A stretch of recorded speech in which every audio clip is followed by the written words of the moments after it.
wear for 2 days. It's my responsibility.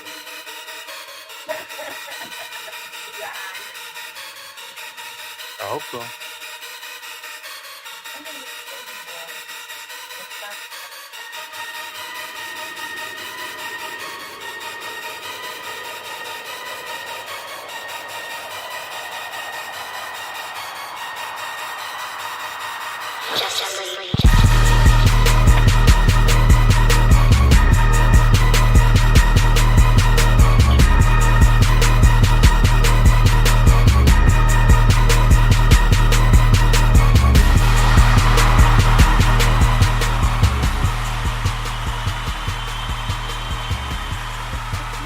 All right, all right.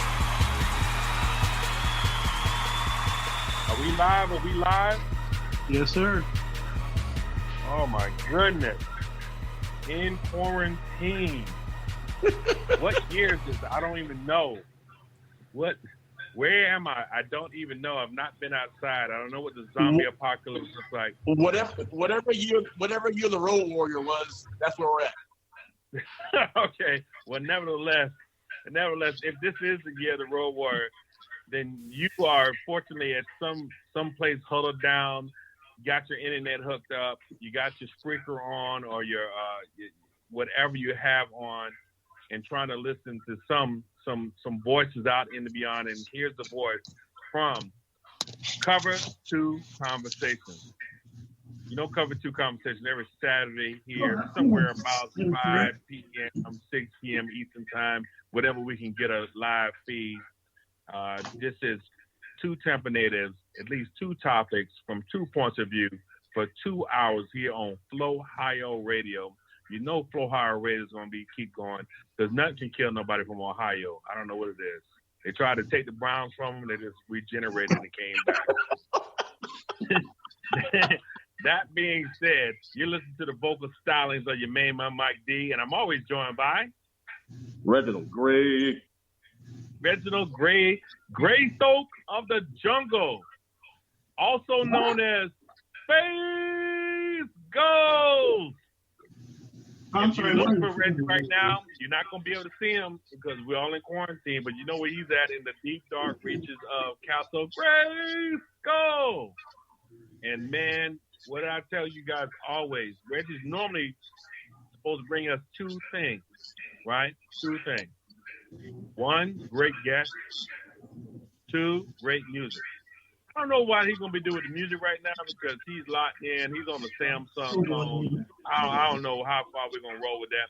But I know no music today. Guest. No music. We got to talk. We got to talk. Oh, man. So, hey, we have our producer in the back, Serge Gotti, the Teflon producer. Then we have Appy, the Sith Lord here. And, of course, we have one of our favorite guests, Mo Money, Mo Problems, Maurice Rivard here. Our DJ entrepreneur, our theme song creator, our wine sommelier, our hip hop. I don't know, Reggie. What would you call Maurice when it comes to hip hop? Is he Bengali? I won't say. A Bengali? I like that. Bengali. A hip-hop Bengali. Maurice, I like that. Thank you for joining us today. Thank you, gentlemen. Man, I ain't seen you in a minute, Reggie. Looks like you done got the Tom Brady fever, Reggie. You got a skull cap on. You're drinking out a Buccaneer cup. Things have changed since the last time Cover 2 Conversations come on. So tell me about it. We need King Solomon here. I know he's ready to talk some ish right now. Okay, we've had the draft and we've had some recent signings. Nothing of note, right? Nothing of note. Nothing, Nothing important. Nothing no one else team has done. Just some couple guys. Some guys showed up. New quarterback, new tight end, just somebody off the street. Yeah, I'm bullshitting y'all. We got Tom Brady and Gronk. We got Gronk. I still can't believe it. Hey, man, trust me. Maurice, I like what you say. Tell me a little bit about that. When you actually saw it on the internet, I hope you were like me, where you're like, this is fake news. Hey, I when thought you Reggie realized this is was real, playing what with was your me. thought? I thought Reggie was playing with me and sent me some post that somebody had joked on him. But yeah, I was actually I'm excited about the Bucks for the first time in a long time. And for me to say that, that's something.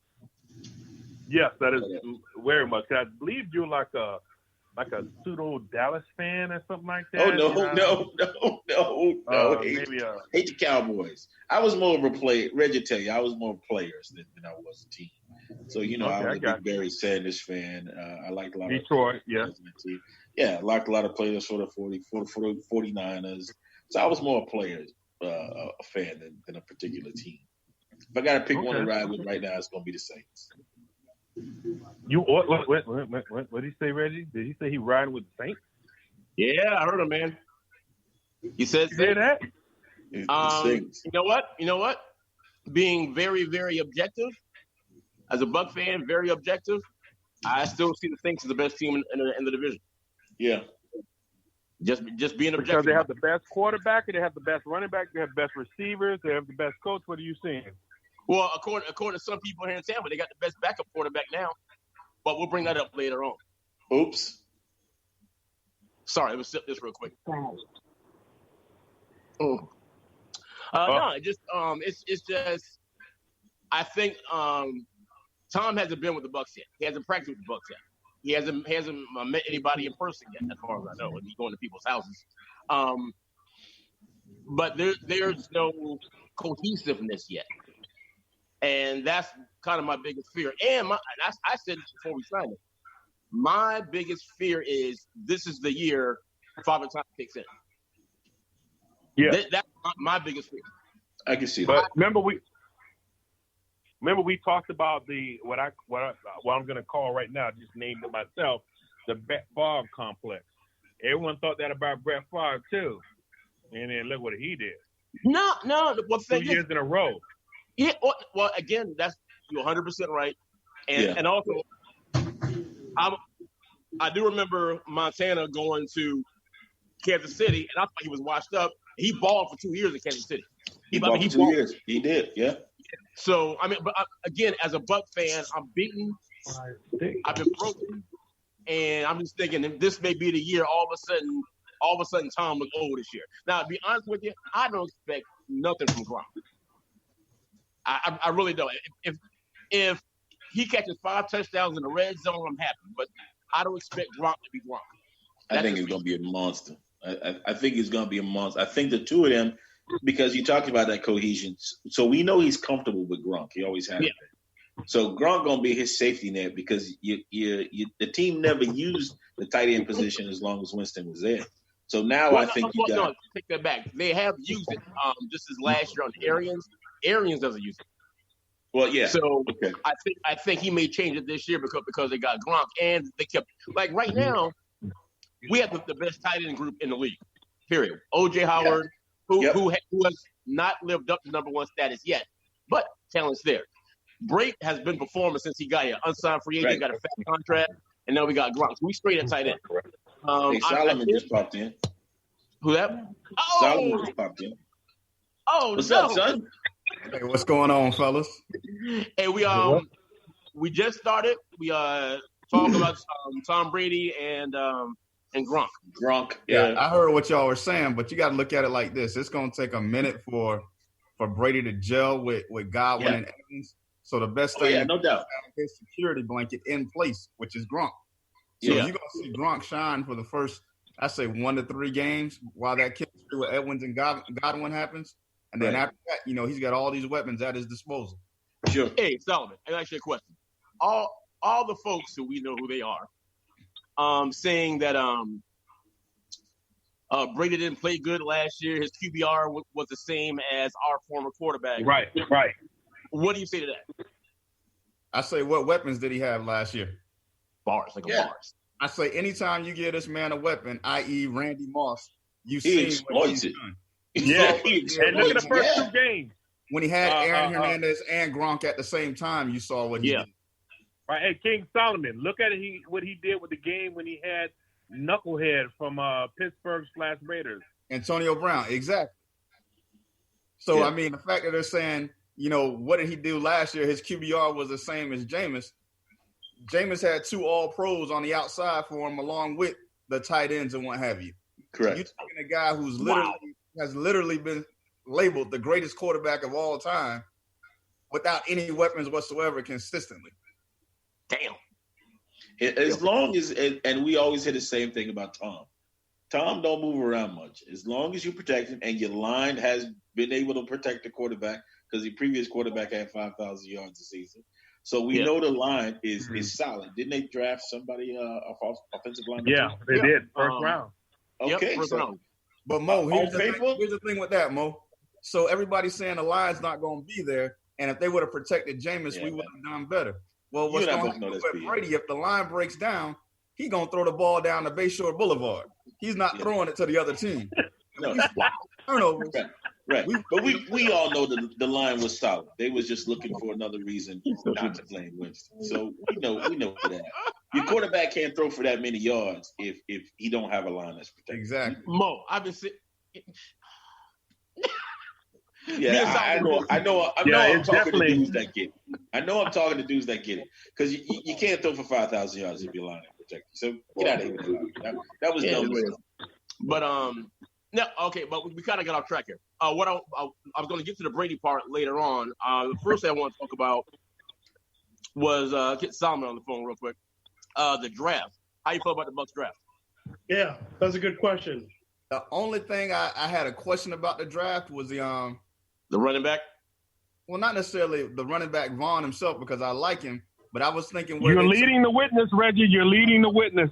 My bad. No, but he's going to the right place. You know, I thought that when they took the Winfield pick, I would have liked to have seen Taylor or Dobbins, but unfortunately they were gone.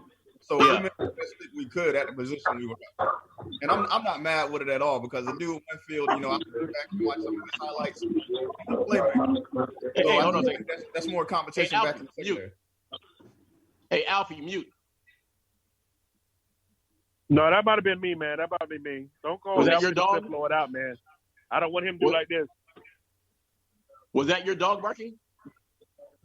No, but exactly. Okay. Now, so King Solomon is okay with the draft, and he's okay with the running back. Really? I'm surprised at that, King Solomon. Well, the reason I'm going to say I'm okay with the running back, because he's not going to be the primary back. I mean, look at what Ronald Jones did at the second half of the season. He showed that he can have those sporadic runs where he's going to bust off the 20, 30, 40-yard runs at a time. Yeah, so everybody does running back by committee anyway. So. Exactly. You bring Vaughn in to supplement him, and once again, what does Brady like to do? He likes to dump it off short to the running back, and that's what Vaughn did at Vanderbilt. Yep. Now, the thing is, the one that surprised me was the Winfield pick. Right. But looking at his college career, the dude's a ball, and we need more turnovers on defense. Exactly. The dude, to me, he reminds me of Rondé Barber a lot. Wow. Yeah. Turnovers, can blitz, can sack, the whole – and trust me, that pick shocked me too. I wasn't ready for that pick. Now, the only thing I would say about that, Rondé was very, very how should you say? He played head smart, you know? He wasn't necessarily the most athletic person, but he was always in the right position. All right, now – okay. I think it's perfect. How you feel about the wide receiver we got? I don't know much about him. Yeah, me either. Do we really care though? Do we really care right now? Well, of course they got care. Yeah, they got him for a third receiver. That's it. So he's not going to be 1-2. See, I don't even think he's going to be a third receiver. I think one of those tight ends is going to be a third receiver. Yeah, you're going to have two tight ends on the field at all time with Gronk and Howard, or Gronk and Braid or somebody, and that tight end will be considered a third receiver. You're assuming Gronk ain't going to get hurt again. But we still got Brake, we still got Howard, and people still sleep on Tanner Hudson. He came on at the end of last year. And we're assuming nobody's going to get hurt. I mean, wait, hold on a second. Question: who? Man, you don't remember Tanner Hudson? No. You ain't no diehard fan. Take that hat off.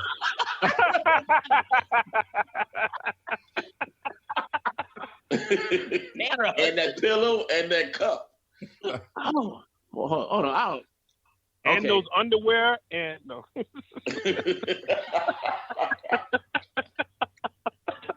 Y'all don't know Reggie like I know Reggie. I know how it go down with the Bucks.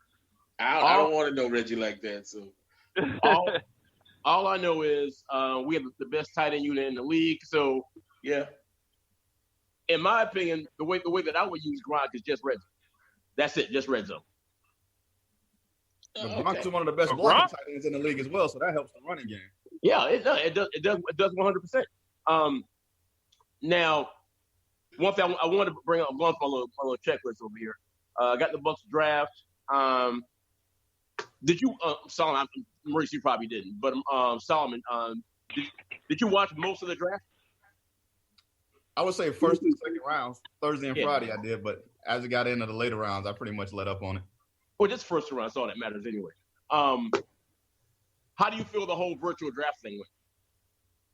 I mean, it had its bugs in it. I like the fact that, Goodell tried to add some personality to it and what have you and what he was doing. Yeah. But for what it was, I mean, we all missing sports right now, so the NFL did the best they could. And hell, I ain't going to lie. Besides watching the Bulls documentary every Sunday night, I needed that. I needed the draft.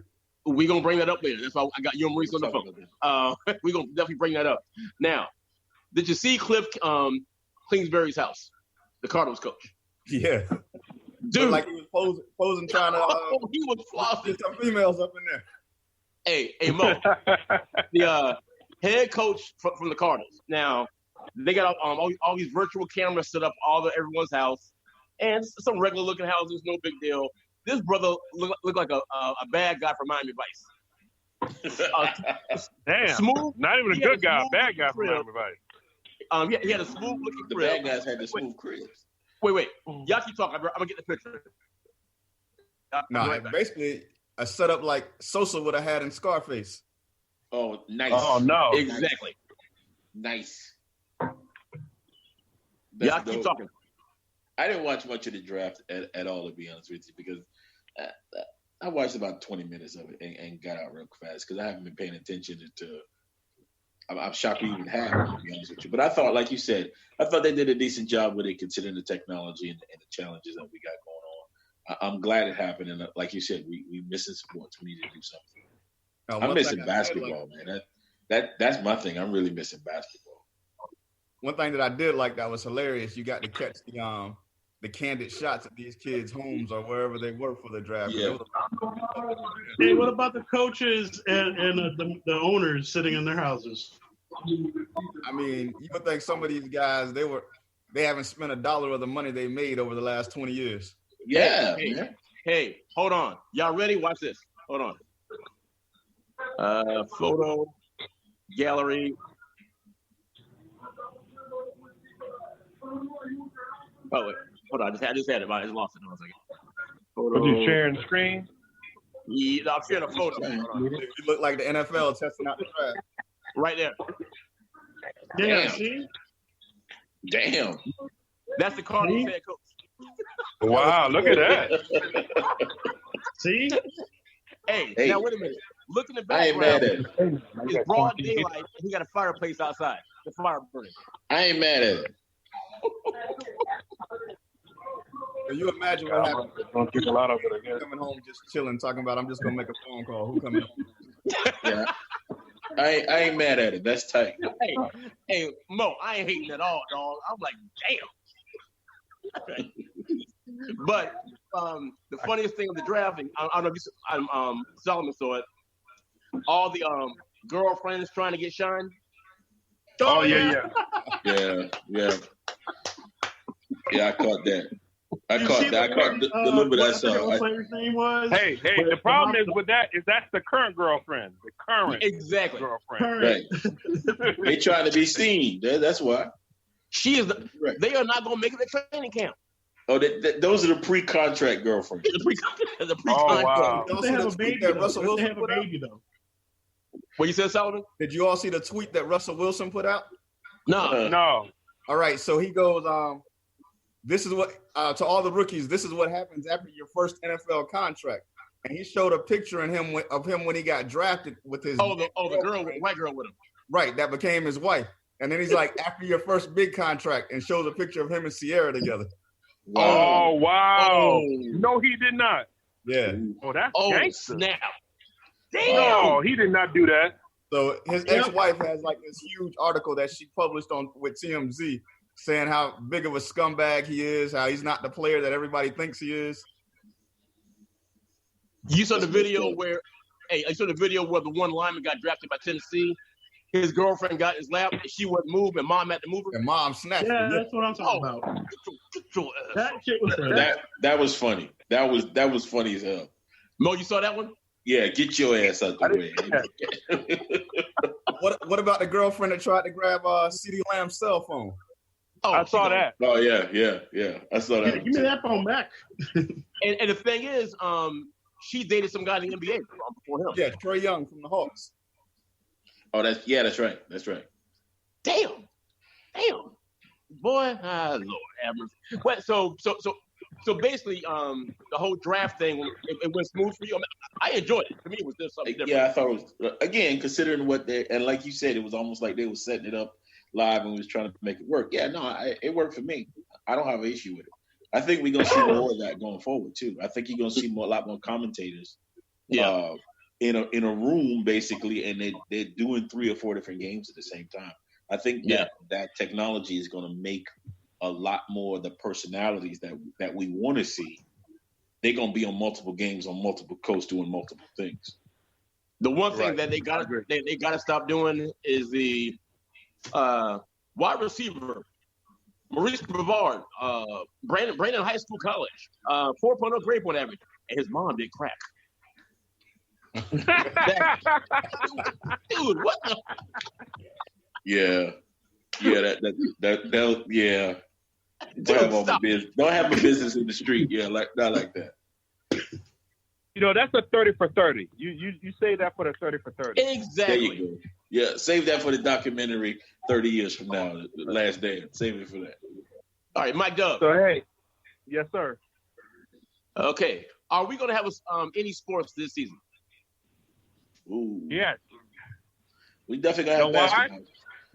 Why? No, I would say. Hey, nice smoke stogie there, buddy. I would say the sport that I think we're definitely going to have baseball. I don't think America's going to survive without no baseball. Even though World War II, they figured out that way to have baseball with women. They're going to figure that out. I would say the league that's going to figure this out first is going to be the MLB. Once they figure it out, then you'll see probably,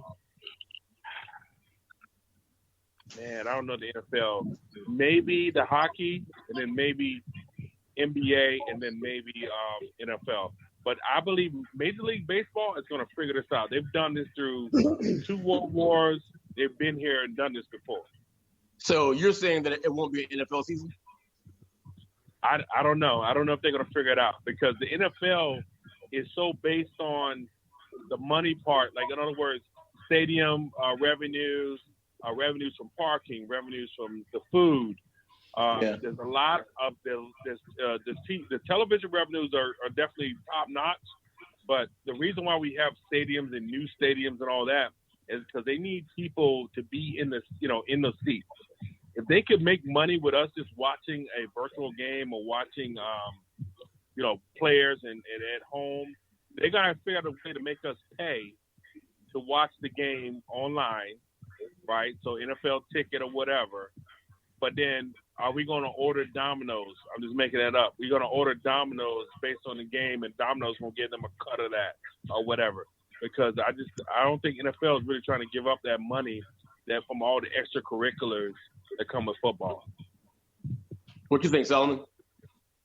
I agree with Mike. I think that money is going to be a strong influence. There's just too much money that runs through the NFL season.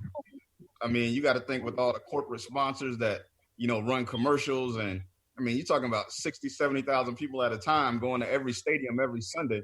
I mean, that's a hell of a lot of money to just say, hey, we're going to put that on hold or we just going to, cut the season short. I know right now if they tell me they cut the season short, I'm going to be mad because of my season ticket money. So, yeah, I mean, right. You got to satisfy. Hey, Solomon and Mike, have they reached out to you guys since you guys were season ticket holders? They ain't reached out to me. I've had one conversation with my ticket rep, and basically he says everything is status quo. Everything is, right. On September 7th, having a the regular season. And I tell you what, Solomon, they gonna get me on the okie doke. I'm gonna keep paying for my tickets because God forbid they have the season and we have the Super Bowl. I'm gonna be right there in the front of the line. So I ain't gonna stop. Well, I'm gonna tell y'all right now, this virus ain't going nowhere no time soon. So I'm gonna get me a Buccaneer mask and ride out. But see, I think out of all sports, hockey, baseball, basketball, football is the only sport that it's not gonna be the same when these cats playing a game and nobody in the stadium. Exactly, I agree with you. So I mean, they're No, gonna. hey, hold on now. Come on now, a basketball game with no fans? I don't know. I think I can see a football game with a lot of commentation, almost like the WWE, right? The XFL, with a whole bunch of talking and just the play.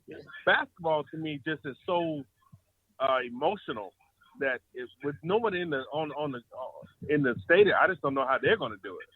Baseball can be played, everybody's asleep. I don't know about that. But. Yeah, right. Baseball. Just tell me the score at the end. I mean, honestly, football, even when we watch football, most of the time we turn the volume down anyway. So, and listen to some hip hop. That's what me and Reggie used to do. Yeah. Turn on the mixtape and turn the volume down. So I get it both sides. But yeah, I think sports are definitely going to come back because, like you said, we lived through a couple world wars. We did, but they had sports going on through world wars. And even if you go back even further than that, when the Romans were throwing Christians to the lions, they still had the thing going on when Rome was falling. They were still throwing Christians to the lions. So it's going to. Are you not entertained? You're talking about billions and billions of dollars, and nobody's going to give up that kind of money. Nobody's going to give up billions. And if you get to a point where everybody's too upset, they're too in the house, then you got chaos in your country. So they're going to figure out how to make sports. Dude, it's gotten so bad. I literally, not joking, literally had the NBC TV broadcast of Super Bowl 13, Steelers Cowboys, and watched the whole damn game. Yeah. Commercials and all. Hey, Reggie, the catch was, did you get excited trying to figure out what the animal's going to be? No. Actually, not that because I knew who won the game. But the part I didn't get excited on was I didn't know, on 3rd and 15 or 3rd and 10, stuff like that I didn't see in the highlights, what they were going to do. That was the part I was it's 3rd and 10. And he threw the Swan. Oh, damn, Swan, a bad boy. It was stuff like that. Hey, I want to hear about, because I watch basketball, I like basketball and all that, but I'm not an aficionado. And I wasn't going to get sucked into the old Michael Jordan, whatever they call that thing, because I watch every game. No, Mike, not yet. Oh, they're not ready? We ain't doing Last Dance yet. I'm saving that for Maurice and Solomon. We ain't doing that yet. That's what I'm saying. I wanted to hear what they said because No, that's what we're going to do on this live. All right, so I tell you what. I apologize. I jumped ahead. What about any other teams? Right? Did y'all see anything in the draft?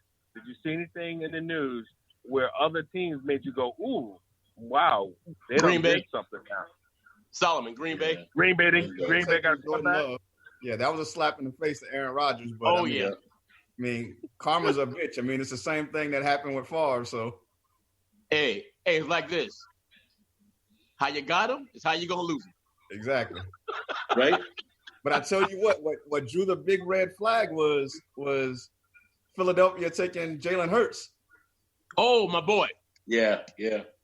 They took my boy, man. That drew a big flag after giving Carson Wentz all that money. $100 million contract, and the next year you draft a quarterback in the second round. Right. And I'm like, but I do see the dude's always hurt. Well, I think the writing's on the wall. I mean, I don't know if y'all saw today.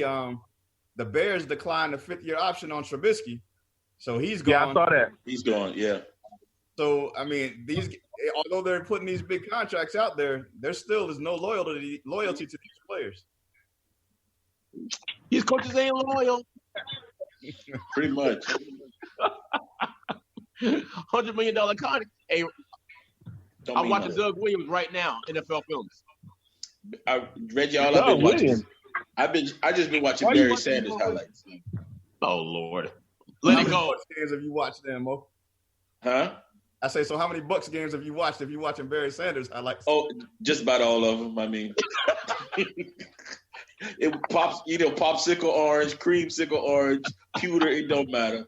It's so many Buccaneers on them highlights. It's ridiculous. Stop. Hey, I'm at home. I'm at home watching the Bucks, watching Barry. I feel like I'm at home. No, you watching Barry. You don't care damn about the You Bucks. still watching? Hold on, Mo. Because I think we said this on the show already before. The famous story when me, Maurice, and Reggie went to a Buccaneer game, see Detroit play the Bucks, and Reggie corrects me. So once again, if I say it wrong, Reggie will correct me again. I just remember you and Mo going to get something to eat or drink, and I'm sitting there by myself, and I watch Barry Sanders get a handoff. He runs to the right side. We had him. The whole defense shifted. The whole defense was there. But as he kept running by our defenders, it almost like they was like, I can't believe this Negro is running this fast. One dude, and they just watched him run by him and ran into a touchdown. I can't remember who it was. One dude just had to push him out of bounds. That's it.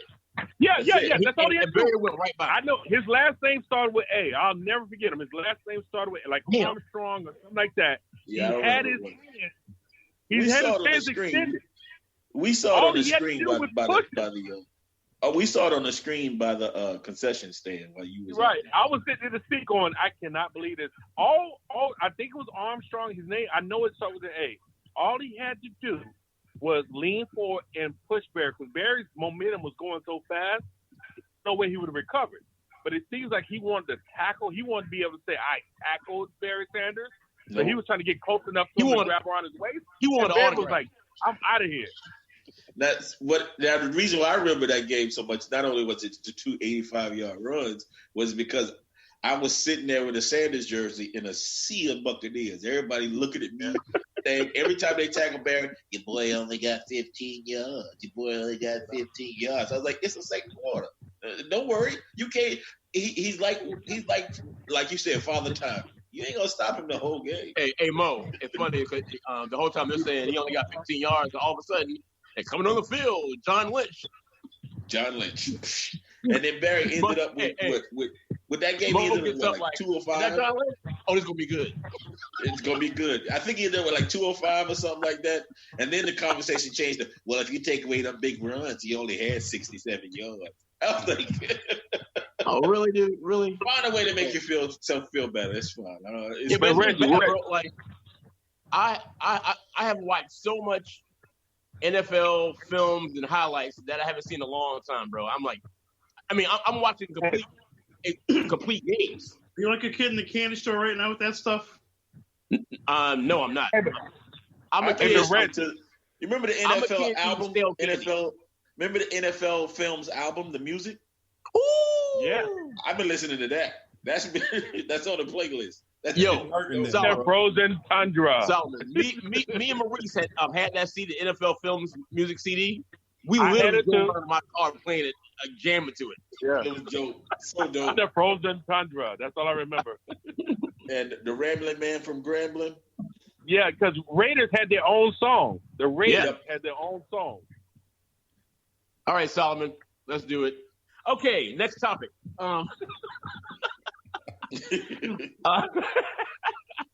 Jameis Winston signed with the Saints. Question: was that a good move for Jameis Winston? Was it a good move for Winston or the Saints? Winston. For Winston. I mean, he's getting $1 million, so he's not gonna see the field. So he's getting $1 million just to sit there and watch other players. Exactly. Yeah, pretty much.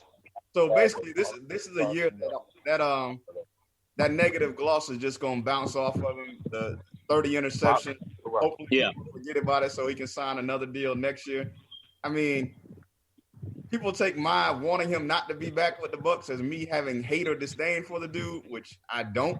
I just didn't think he was best for our team, which that's ultimately what I want to see is my team succeed. But $1 million, go sit behind a Hall of Fame quarterback, learn. I mean, well, hold on, Solomon. Hold on. Look what you just said. I know. $1 million and sit behind a Hall of Fame quarterback, but not have to get in the moving truck. Why didn't that happen? What have I told you the last 2 times we talked about Jameis? he has the worst representation of any athlete I've ever seen. That should have been the first thing that was said. He got to fire that agent. I'm gonna take you back here. Go back to the Super Bowl year with the Bucks. 2 years before that, I believe Sean King was our quarterback. Yep. Sean King didn't have a problem taking a step back and letting Brad take over. Yep. So I mean, if Jameis's representation understood that, all right, they're gonna bring Brady in for 2 years. My client's still 25 years old, 27 when this guy's out of here. Right. He takes the reins again. Yeah. So if you sit down for a minute, let the squad get a ring. You almost seen as a hero at that point. You're not the bad guy, and you see what's best for the player. What about this? He goes to the Saints as a backup, doesn't play all year long, doesn't play in the playoffs, and they happen to win a Super Bowl. Does that count as another bucket of quarterback? No. You already know what's going to be said, Reg. I know. Yeah. He stunk here, but he went someplace else and won a Super Bowl. Yeah, okay. No, that don't count. No. If he don't play. You got some Buck fans that literally want him to beat the Bucks or the Bucks to have a losing season just to say, I told you so. Yeah. Oh, that's stupid. But they're Buck fans. Yeah, Mo and Mike, I don't know if y'all are in this group that Reggie and I are in, but there was literally a post today that said the Bucks and Saints will meet in the NFC Championship game. Breeze will get hurt, and Winston will lead the Saints to victory over the Bucks in the NFC Championship game. And that could happen. So the people in your group, I need some of the drugs that they on. Hey, Mike, you're right. It could happen. Here's the whole thing, though. The person posting it, who's a quote-unquote Buck fan, wants it to happen. Yeah, but this is the catch. And anybody who says that, you are a quarterback, you are a leader. Did you lead them to the win? Did you lead them to the win? Or it don't you matter. were just there? It don't matter. It doesn't matter. They don't care. Put this way. Hold on, Reggie. Hold on. I think it does. Hold on, Reggie. How many people right now to me and you, and that Trent Dilfer, boy, he won that. That Trent Dilfer really won that Super Bowl. Ain't nobody talking about Trent Dilfer. Yeah, but they're talking about Ray Lewis. Bucks fans. Wait, hold on. They're talking about Trent Dilfer. Hey, guys, Melissa says boo and says it matters. Hi, Melissa. He's a Pittsburgh Tell her fan. to come Leave her on. alone. Hey, I sent the link to her. Tell her to come on. But no, the thing is, all of a sudden, they love Trent Dilfer now. All of a sudden, it's like, well, Trent Dilfer did it. Y'all hated Trent when he was here. Yep. Everybody. I now, hated Trent when he was here. But the thing is though, if the Saints win a Super Bowl, which is a possibility, and Winston don't do nothing, they gonna say, "See, there you go, he got a ring, and y'all don't." Of course they gonna say. Hey, Solomon, I will say this though. One thing that I thought it was a good move, except for one thing.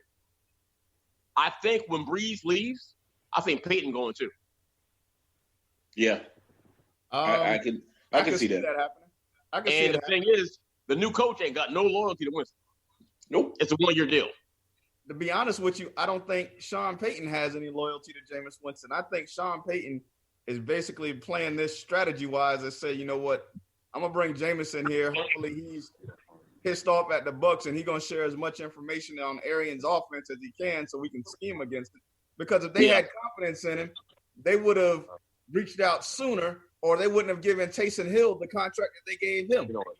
Yeah, I think that's so. You just paid $1 million for some intel. That is really what. And the thing is, that's a lot less. And again, I never talk. That's more solid stuff. I don't talk money, salary cap. I never talk about it. But the right now he's getting paid less than the Bucks backup quarterback. Absolutely. Yeah. Wait, can I time out really quick? Sergio, can you hear me? I don't think he's in the room. Well, no, Melissa's trying to request to get in. So if any of y'all had the link that Serge sent, send it to her. I hear a voice. I think that's from Mike's feed.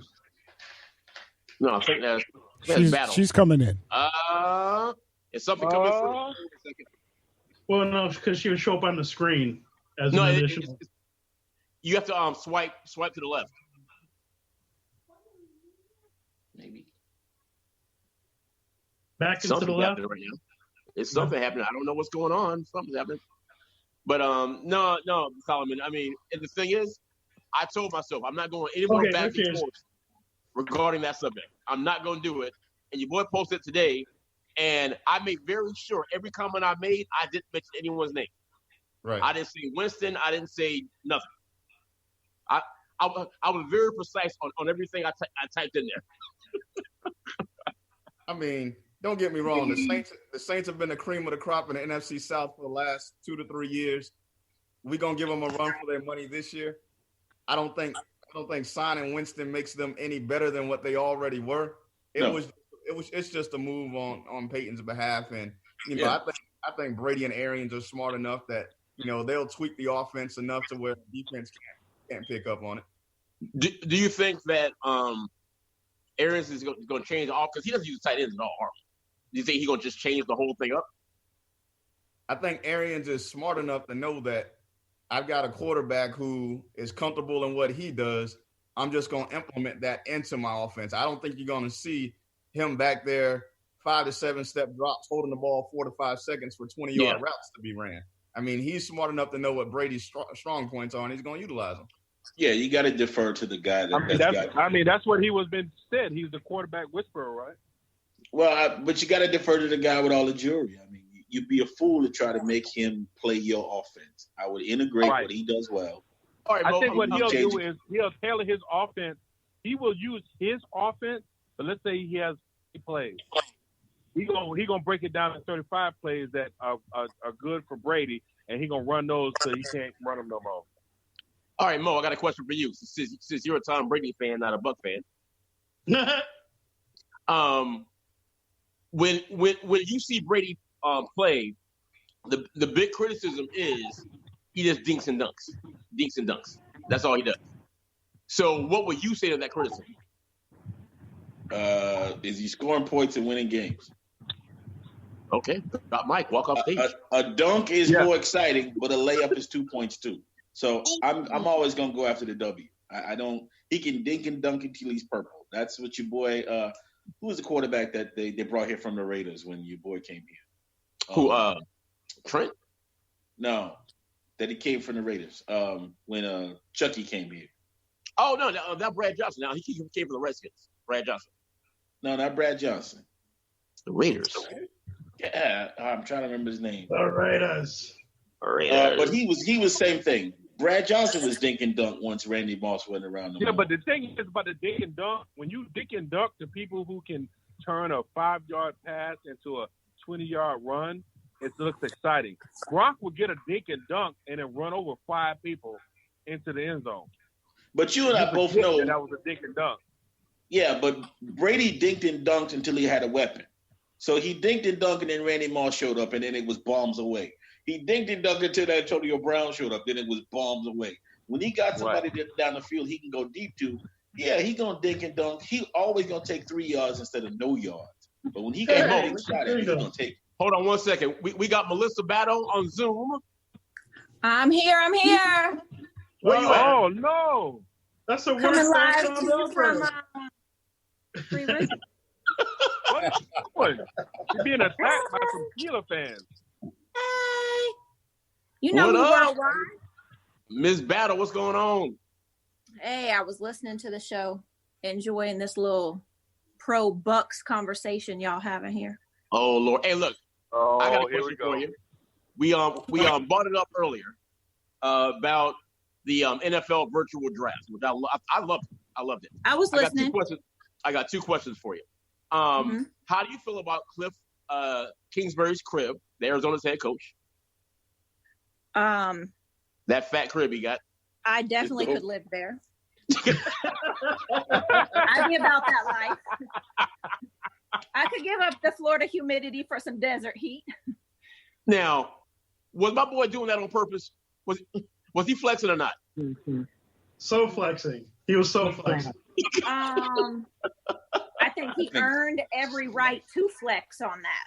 True. No hate. Right? Nobody gave it to him. He earned that. So you want to bring the draft into my living room? Bitch, here it is. This is what it looks like. I mean, it is what it is. No, y'all know he was at a hotel. Airbnb. He lived in a townhouse. No Tempe. socks. He lived in a townhouse. Mike, he pulled the no socks. He had the red bottoms on, man. He had the red bottoms. Wait. Are you That was- smoking? Me? No, Mike. Yeah, Mike's Am I smoking. doing what? Are you He's Negro? been Are you smoking and smoking? smoking for the entire broadcast so far. Tom Brady You just noticed is that? my quarterback. Wait, hey, Just had, Mike Did just you gave not birth hear the to a whole news? quarterback. Did you not hear the news? wait. Hey, Maurice. Mike, do me a favor. Say this. Give me a picture of Spider-Man. It's like, you know how they pass out the cigars when the baby's born? That's, I think, his celebration for finally getting a quarterback. Oops. Wow. We doing this? We doing this right now? We doing this? Smoke them if you got You're them. gonna make me say some stuff I don't want to say. Oops. Oh Lord. He's a Christian. He don't want to say that stuff. He just gave birth to Hey. a whole quarterback, Tampa Bay. At least I mean- my children are safe with my quarterback. Oh man. Mm. At I mean, least some what? of the stories are saying Jameis Winston turned down Pittsburgh.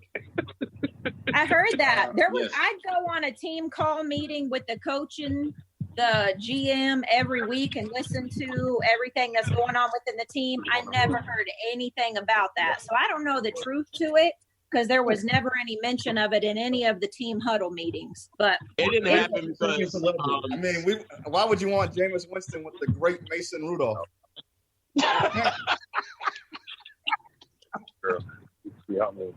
there's a great Wow. might take a duck hunter over a crab leg thief. So Okay, now, Miss Battle, what were your thoughts on the girlfriends at the draft when the players were getting drafted? Yes. I think that is a perfect example of how these young girls will try to take glory in somewhere that they have no business trying to take it. Yeah. They're so used to getting that attention online, on Instagram, on wherever, that when the spotlight isn't on them, they obviously didn't know how to handle Yeah. it. It was 'Cause- really Do you embarrassing, think not it's gonna only be on Real behalf of Housewives of the the girls, NFL? That it was embarrassing on The thing behalf is, of the girls, and then their mother's reaction to it was even funnier. Like, yo, dog.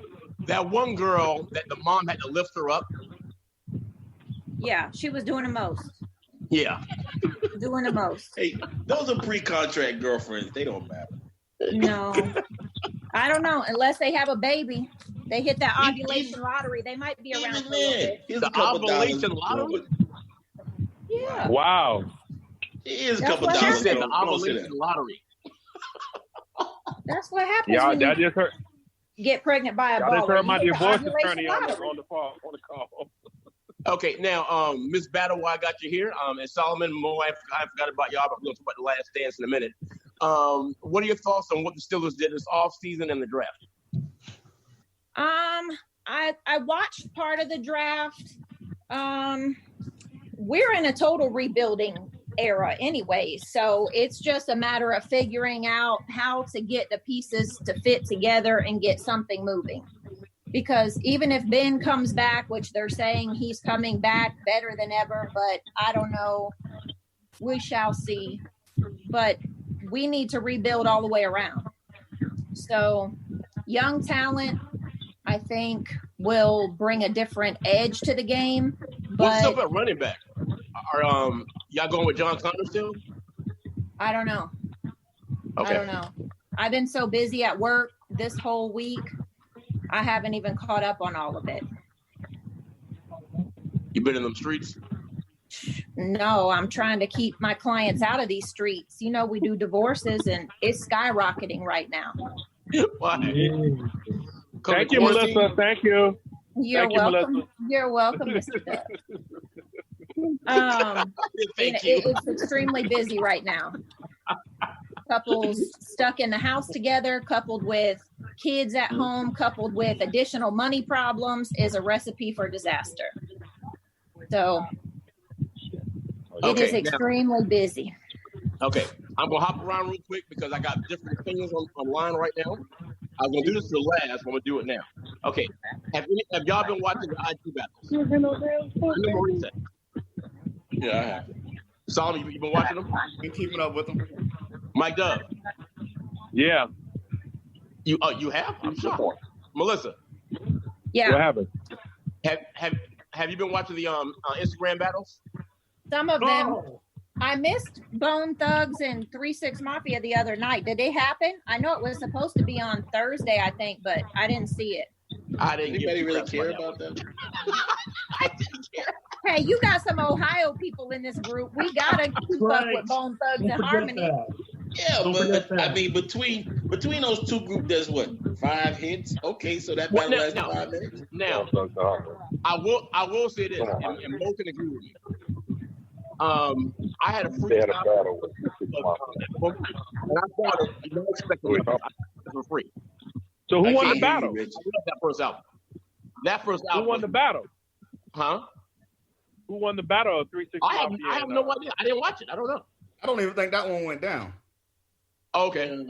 What about Jill Scott, Erykah Badu battle? That's the next Yeah, I'm one. waiting for that one. Who you This got? is actually gonna be, this is going to be the second time they battle, right? They did it Who? live on stage in New York. No. Yeah, No. What do you mean it's the Yeah. second time? this is the second time. The first one wasn't online or anything. They had they basically had a concert together in New York, and they kind of went at it back and forth. So it was dropping hit for hit. It was actually pretty smooth. Yeah, Erica got that though. You think so? I don't know about that.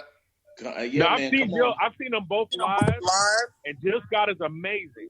She's amazing. But Erica, man, Erica, she bring out Common. That's Common too came much. out and did a windmill. Yeah, but she which conducts too I'm just much, saying. man. but Jill got a much deeper catalog than people think she does, and she does a lot of the writing. and producing. Battle, what are you doing? So I can't call that one to be honest with you. I'm fans of both of them. Now, I Yeah, heard- me too. I mean, I've seen them both in concert, and it's Erykah some of the Badu best and Lauryn concerts. Hill. Jill Scott came with Maxwell, and Jill Scott was just wonderful. I saw Okay, Erykah hey. Badu in Orlando, and she was great. Pop quiz. Mo knows this, but I'm gonna see if Mike Dove knows it. Can you name all 3 of Erykah Badu's baby daddies? The guy from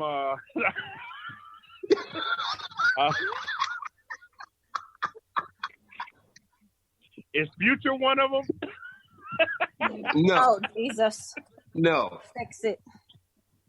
Battle. The guy from Do you know- Andre 2000 is one of them. Yeah. Andre 3000, as I've been corrected, Isn't he's Common one of one? them. I thought, huh?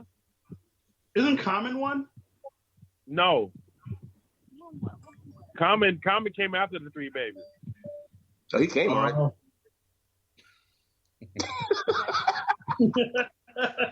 Is Maurice one of them? No, I got out of there safely. I got out of there without leaving anything behind. All right, so it's Hey, y'all don't sleep on Maurice now. Maurice got a brother in Atlanta. Don't sleep on Maurice. Okay. Mike, stop Andre. telling people. Andre 3000 is one, definitely. Isn't one of the Marleys one? No, that's, Oh yeah, the Marley brothers. No, that's Was it Steven? Steven. No? Who the hell is Steven? Stephen who? Stephen Stephen Hawking. Marley. Spielberg? You?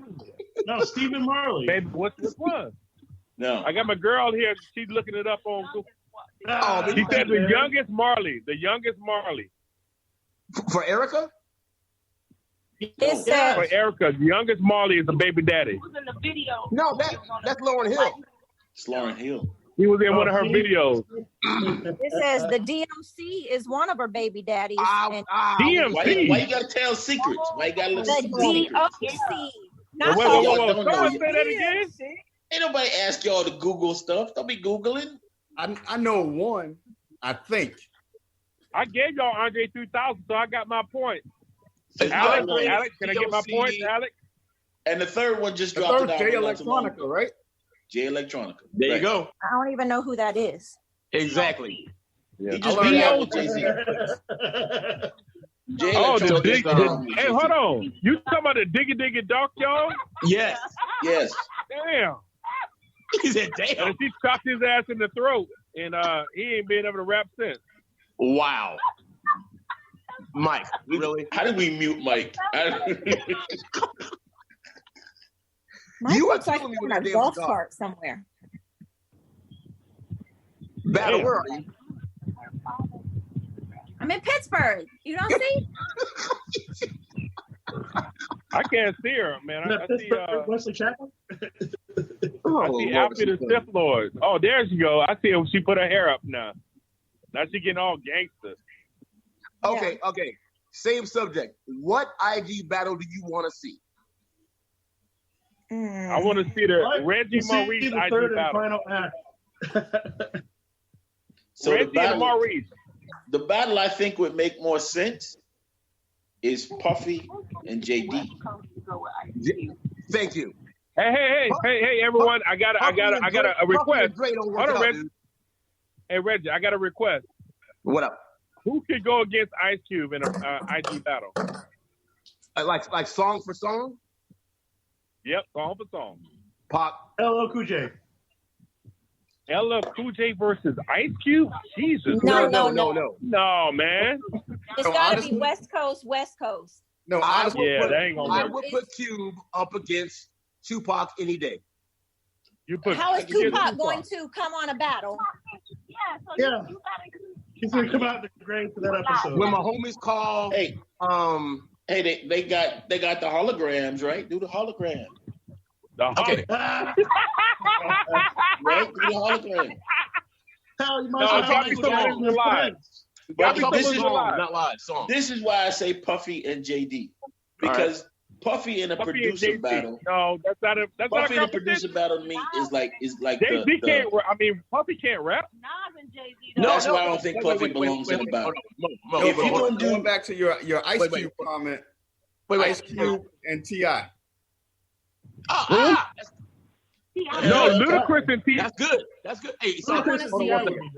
Hold Cube on. and Dre. Let me talk to Mike real quick because he missed this whole concept. Okay, Mike.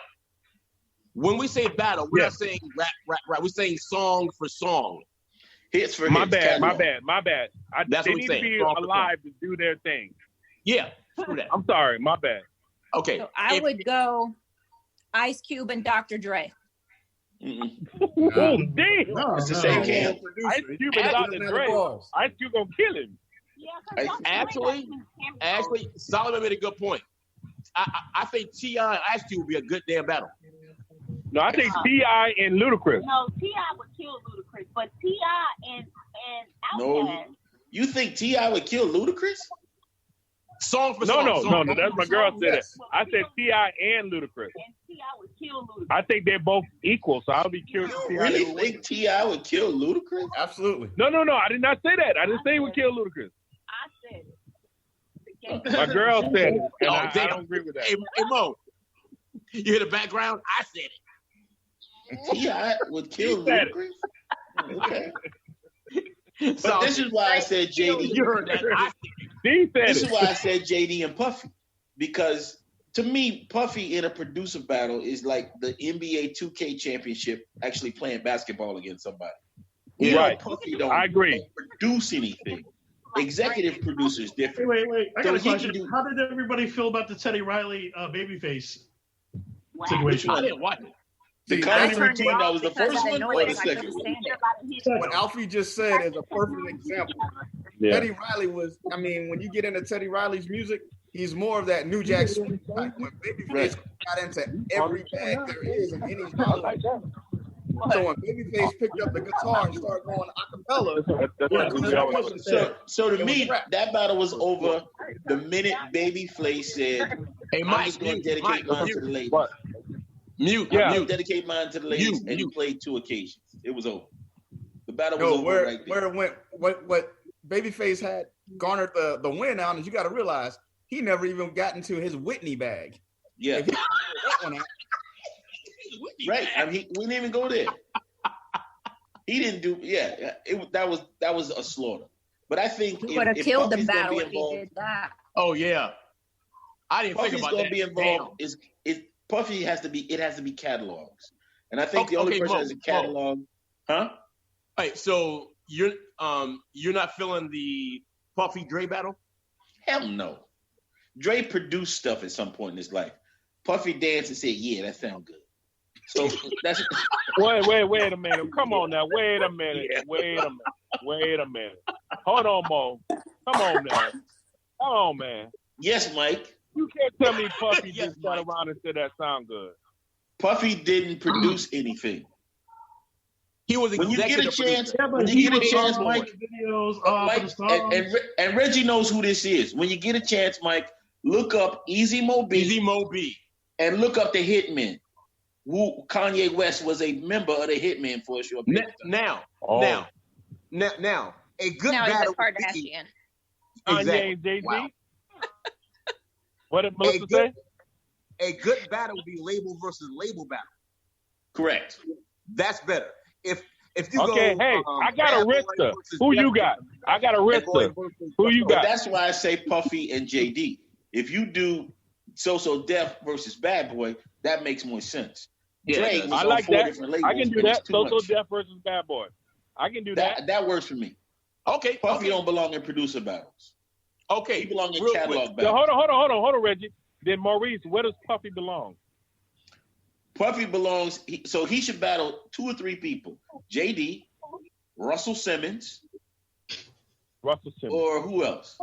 If we talking about catalogs, maybe Master P. What's the dude? What's the dude that?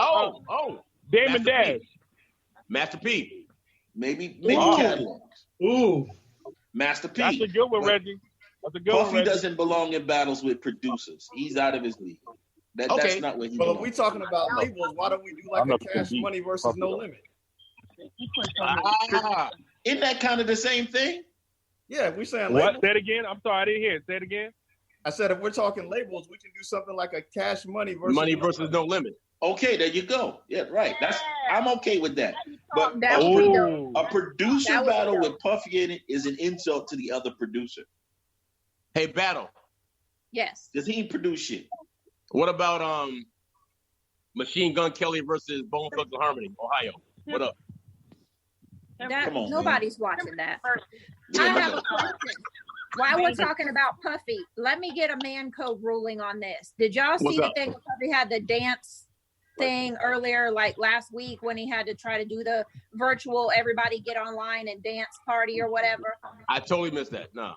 Okay, well, he has some. It was supposed to be some. I don't even know how many millions of people on there. So J-Lo and A-Rod went live with Puffy. Oh, I saw that. You saw that? So Puffy's dancing. He's doing like a merengue. And J-Lo gets up from her chair, goes to the camera, and was like, wait a minute, I think I taught you that. But you're not in your original charge. And A-Rod is sitting there like caught in the crossfire. Man code, what do you feel about that?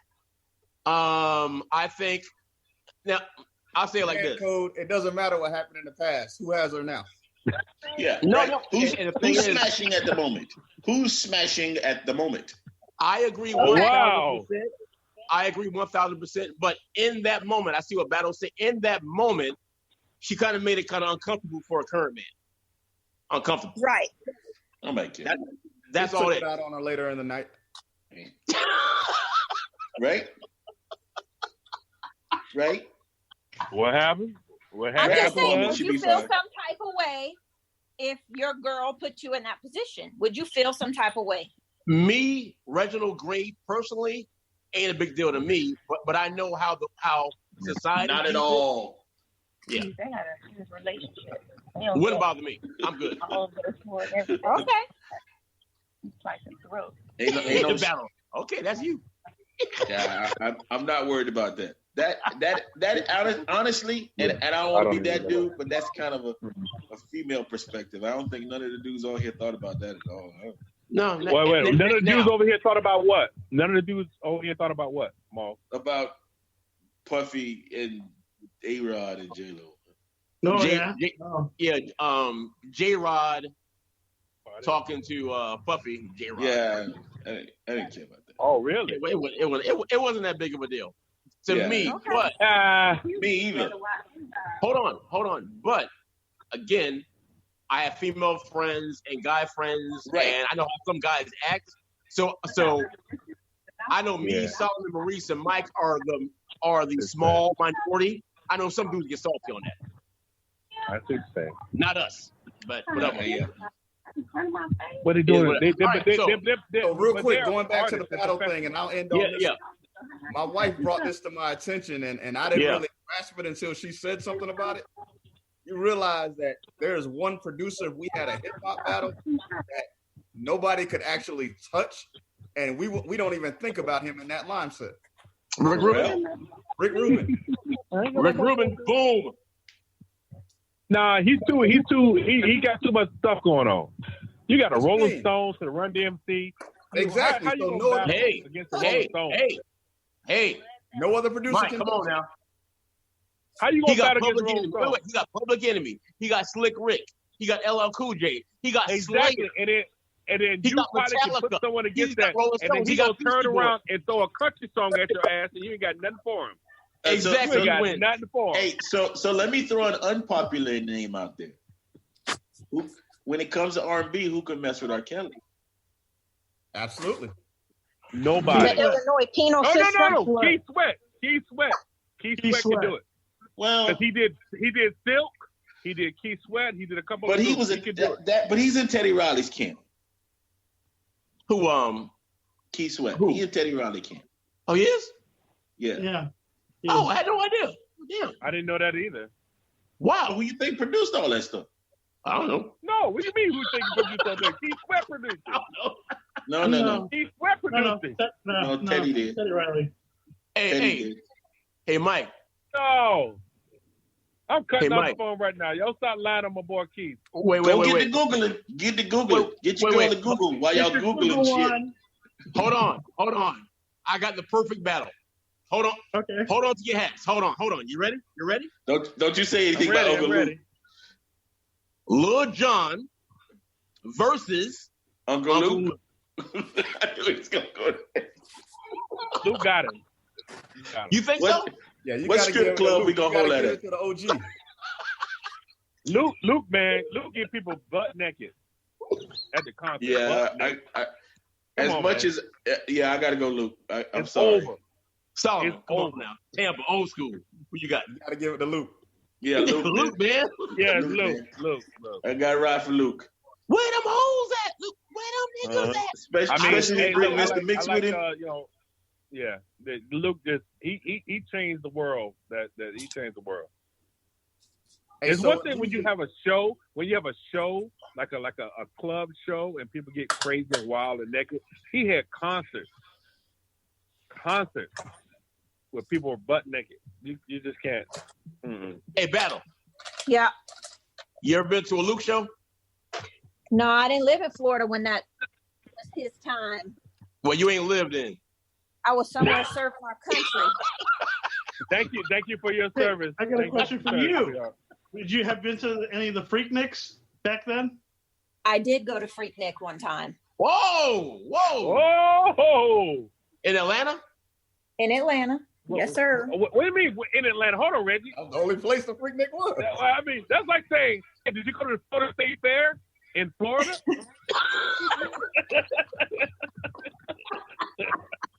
Yes, I Freak did. is only in one place. It was either 94 or 95. It was wild. Oh, that's when they stopped it. So you Yeah. were part of that. It was wild. So they stopped Freaknik because of Miss Battle. We love the battle. Yep. Yeah. Yep. Yeah. I'm not taking the Thanks a blame for lot, that. Melissa. We appreciate it. I didn't do it. I didn't do it. Come up from Ohio down in Atlanta for Freaknik. They had to shut that shit down. They were like, no, we can't have Ohio down here. No. No. Okay. All right. Back to the battle. Okay. So Maurice Solomon, who should Dre battle? Who should Dre battle? Okay. Yeah. Good question. Is it just for their own catalog, like their own songs, or stuff they produce? Because there's a difference. It's the whole everything. thing. So Everything. if Everything. he produced it, rapped on it, or anything, that counts. All that counts. Produce, rap, made the beat, anything that. Hey, how about DJ Quick? How about DJ Quick? Ooh, DJ Quick. But I'm DJ putting Quick. DJ Quick up against. Wait. You can't say DJ Quick because why not? Dre took credit for half of the shit that DJ Quick produced, so you can't say him. He's in that camp.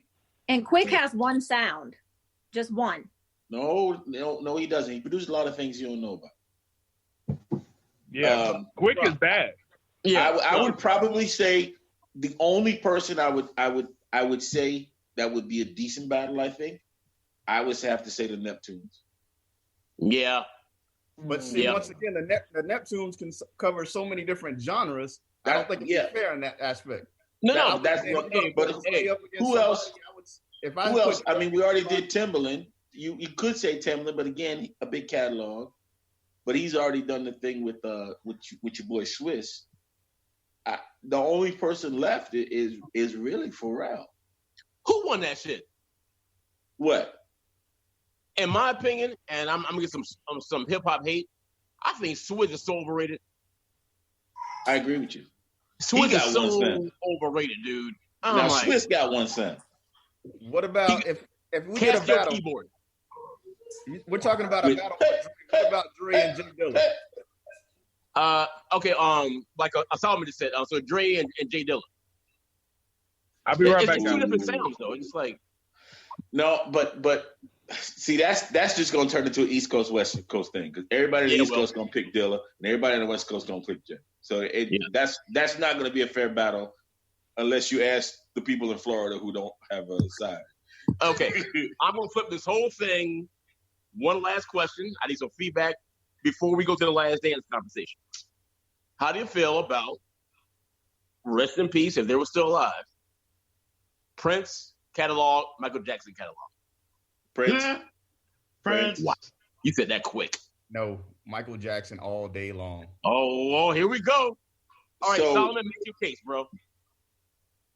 You got the biggest selling album of all time. Point blank, period. Catalog, not just one album. There's everything. Okay, so if there wasn't a Michael Jackson, would there be a Prince? Yeah, because Michael Jackson was first, but Exactly, that's what I'm saying. yeah. So if Michael Jackson didn't exist, would that door have been open for Prince? I mean, I take that back. I'm sorry. Prince was patterned himself after James Brown, so that's where Prince came from. You got a strong debate for both sides. When we talking about just hits, Mike wins. We know that. No. Now, keep in mind, somebody online, and I'll send a picture to you, Maurice. Somebody wrote down possible battle songs, and keep in mind the songs also include things produced and written for. So if you include that, Prince kills it. Yeah, well, He got Prince and catalog. Michael was just a performer. Say what? We all know Michael was just a performer. If we go producing and writing, then yeah, you give it to Prince. But if we go catalog, there's still catalog. I'm talking only catalog. But even the songs that he wrote or produced, I still don't think stand in comparison to the catalog that Michael Jackson can put out there. I think when you're talking hits, yeah, Mike wins. But I think if you're talking artistry, we all know that Prince was the man. Just songs, bro. Just songs. That's it. If we just talking about songs, I mean, it's close, man. It's close. You got to really start digging because Prince wrote so much stuff on it that you'd have to really dig. Yeah, you really got to dig. I feel for you, Chaka Khan. But again, But again, like he said, Mike made the greatest selling album of albums of the albumdom. So, I mean, it's kind of hard to argue with that. And it was hold on. Who did what? When I was running certain stores and I got to actually pick the music that I want, that I could play whatever I want. Here's a little known fact that most people don't know unless you really work in marketing and everything else. Who makes people spend money? Michael Jackson. If you play Michael Jackson, people will open their wallets. I have no idea why. It's international too. So when I was in the Orlando market, all of the Brazilians, the Egyptians, the Africans, the Germans, didn't matter what they were. If I played Thriller, they all started dancing and started handing me cash. I'm like, okay, well, fine. So I was running an electronic strip club. That's if you play but you know the guy who wrote that is the guy from that dude is from like Iceland or something. I saw that. He's from Heat Wave. The guy from Heat Wave wrote all that. Yeah, so Michael Jackson Prince battle, I think that's the ultimate battle, but I think Mike wins that. All right, so Mike. What? Whoa. Wait a minute. Okay. Are you? Because remember, Michael Jackson music with Michael Jackson visuals are two separate things. To me, Michael Jackson visually with his music, No. Down, he's got Prince. This is music, no visual. Music. No visual. Nah, I don't know about that, man. I don't know about that. Thriller was written by the dude from Heat Wave. No. I can't vote it. It doesn't matter who it's written by. Song for song. No video, song for song right now. And if you can't take credit for stuff you didn't write, then Dr. Dre shouldn't be in anybody's conversation. He ain't never write nothing. So yeah, you can't say that. If we talking music for music, I still gotta go Mike.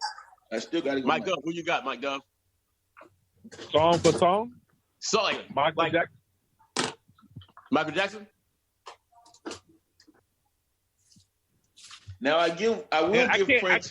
I can't remove out of my head the videos and the shows. I can't take them out of my head. If I had a choice between the Michael Jackson that I know and the Prince that I know, and I've seen Prince in concert, I got to go with Michael Jackson.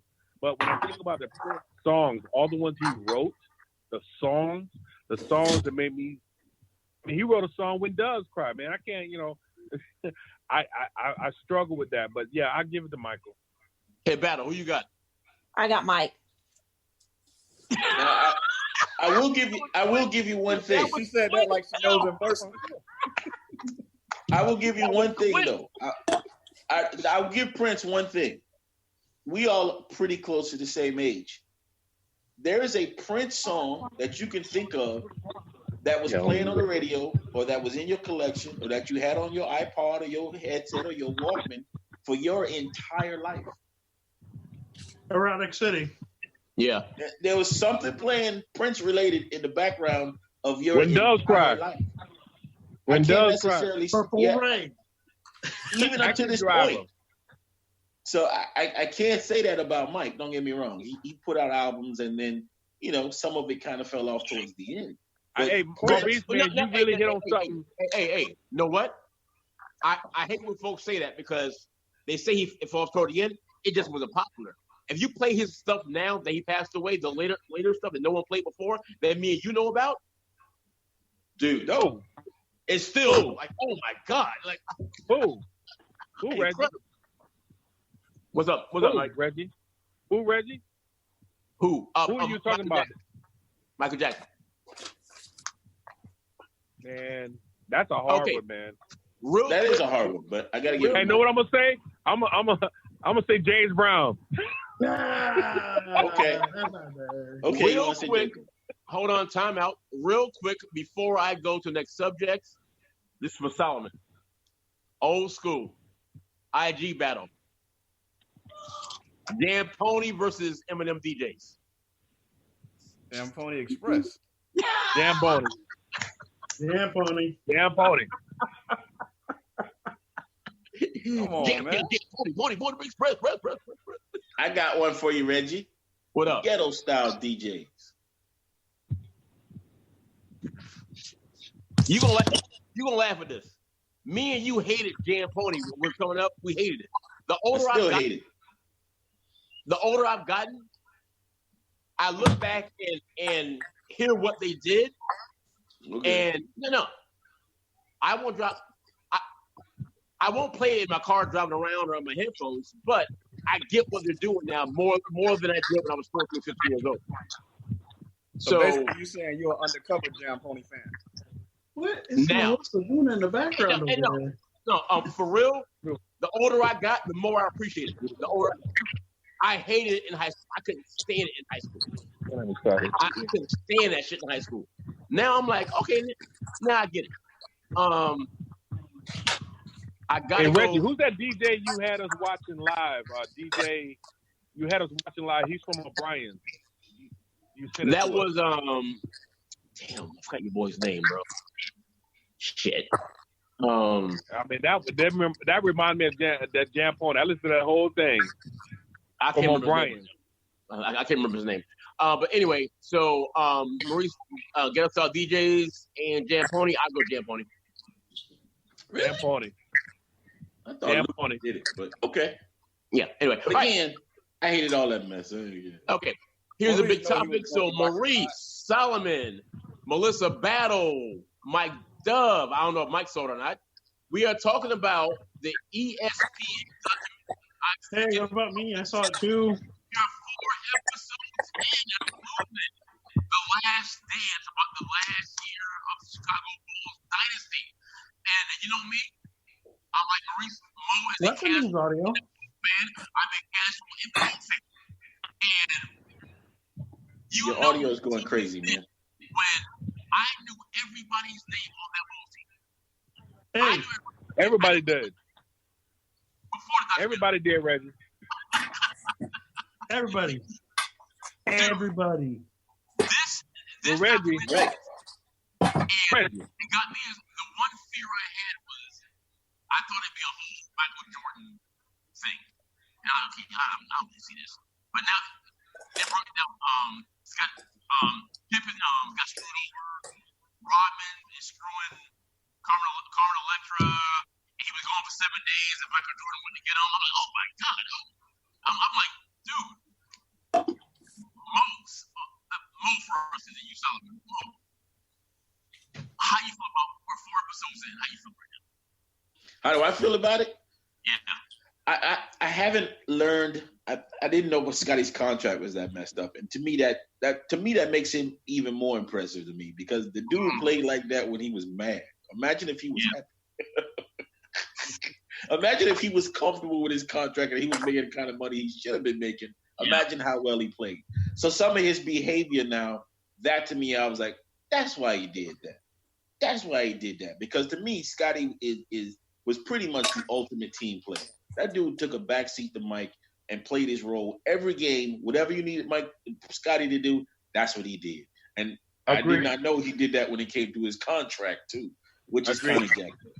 So to me, that gave him that took away some of, because everybody would say he ain't have no heart, he don't want to play, blah blah blah blah blah blah. Well, yeah, the man he wasn't getting paid. I understand he was mad. So that kind of filled in that hole for me. Mo, let me ask you this.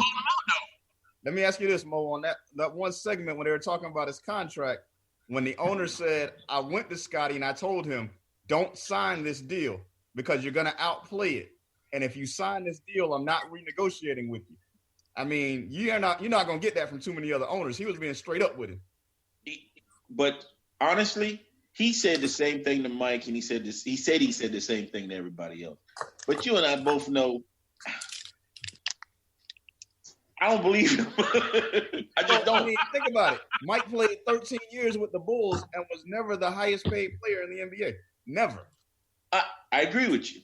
But at the same time, you and I both know, and that kind of made me mad at Mike, because you and I both know if you the owner of the team and the best player in the world, arguably, walked in your office and said, "Hey, man, you got to pay my man." You not going to do something? You're not going to say, "All right, Mike, look, I tell you what, I don't want to mess up what we got going on. You go back in the locker room. I'll go talk to Scott." I was a little mad at Mike that Mike ain't stand up for that dude. Because you and I both know if Mike went in his office and said, "Hey, I need a couple of dollars for Scotty," he would have found it. Right.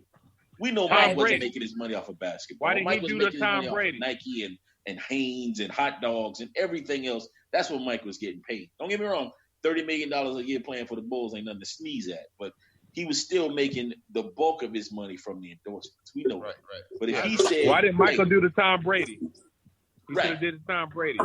He could have went the back for Scotty because he knows he couldn't win without Scotty. So I was a little mad at Mike about that. But Hold on, Reggie. Hey, Reggie, we got an exclusive. I heard it out loud. Say that again, Maurice. Michael Jordan couldn't win without who? Without Scottie Pippen. I've always said that. We learned that Mike's first 3 or 4 years in the league. He couldn't win without a second gun at least. 6 years. The Detroit Pistons had Michael Jordan locked down. Won 3 championships against Michael Jordan. We saw what happened the year and a half that he was gone in retirement as well, though. So it's vice versa. But again, Scotty didn't have a Scotty. So right. The part about the Young Ducks that, again, I've known Bo since we're 15, 16 years old. And so during that whole run, we were friends. And so, again, I'm casting basketball, so Mo would tell me about the Knicks and all that stuff. I'm watching the Ducks, and I'm seeing what they're doing to me. And my question to Maurice and Scott, during that time period live, living it, was Jordan getting abused just bad like they were shutting. Man, your audio is going crazy. Your audio is going crazy, and somebody's making too much noise. We not on that. Oh, no. That's not me. Mike, no, it's not you. Mike, mute. Okay, he's gone. I think he's mute. He's good. All right, cool. You need to, Mike, Reggie, your audio is way off. It's like you standing in the next room. To your monitor or something, your mic. I think, my battery's dying too. That may be what's going on. Are you under 15%? I'm at 10%. Yep, that's what it is. Reggie's having a Teddy Riley moment. Yeah, I know, right? Welcome to Samsung phones. Get with your people, Reg. Get with your people. I know, right? Hold on 1 second. Hold on. Here we go. I'm plugged in, and how is this? There we go. Was that better? Better. Yeah. Yes, better. I'm in the kitchen now. All right. So, the whole thing with the Jordan rules, I didn't know about none of that stuff. Dude, Oh, the audio went bad again. Yeah, you went bad again. What did you change? Nothing right here. Stay standing. Yeah. Be still. Maybe a signal quality. Yeah, right. Can you hear me? Yeah. Much better. Okay. Back to my question. I had no idea about the Jordan rules. Oh, so you didn't know they was whooping Mike's ass and throwing Scottie Pippen into the Gatorade. Now he's gone completely. Yeah, he's gone.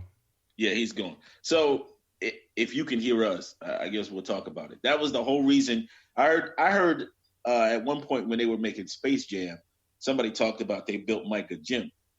So he was lifting weights the entire time he was filming Space Jam so they could come back. Because, the Pistons were not playing around. But everybody, they don't really talk about the Pacers, how the Pacers was thug basketball, and the Knicks, too. They keep talking about the Pistons because that was early on and that was that rivalry. But, the 90s basketball was a rough place, man. Guys, really quick. Now that you brought up Space Jam, how are your thoughts about LeBron James doing the Space Jam, the next Space Jam? I think it's disrespectful. Now, come on now. Wait a minute.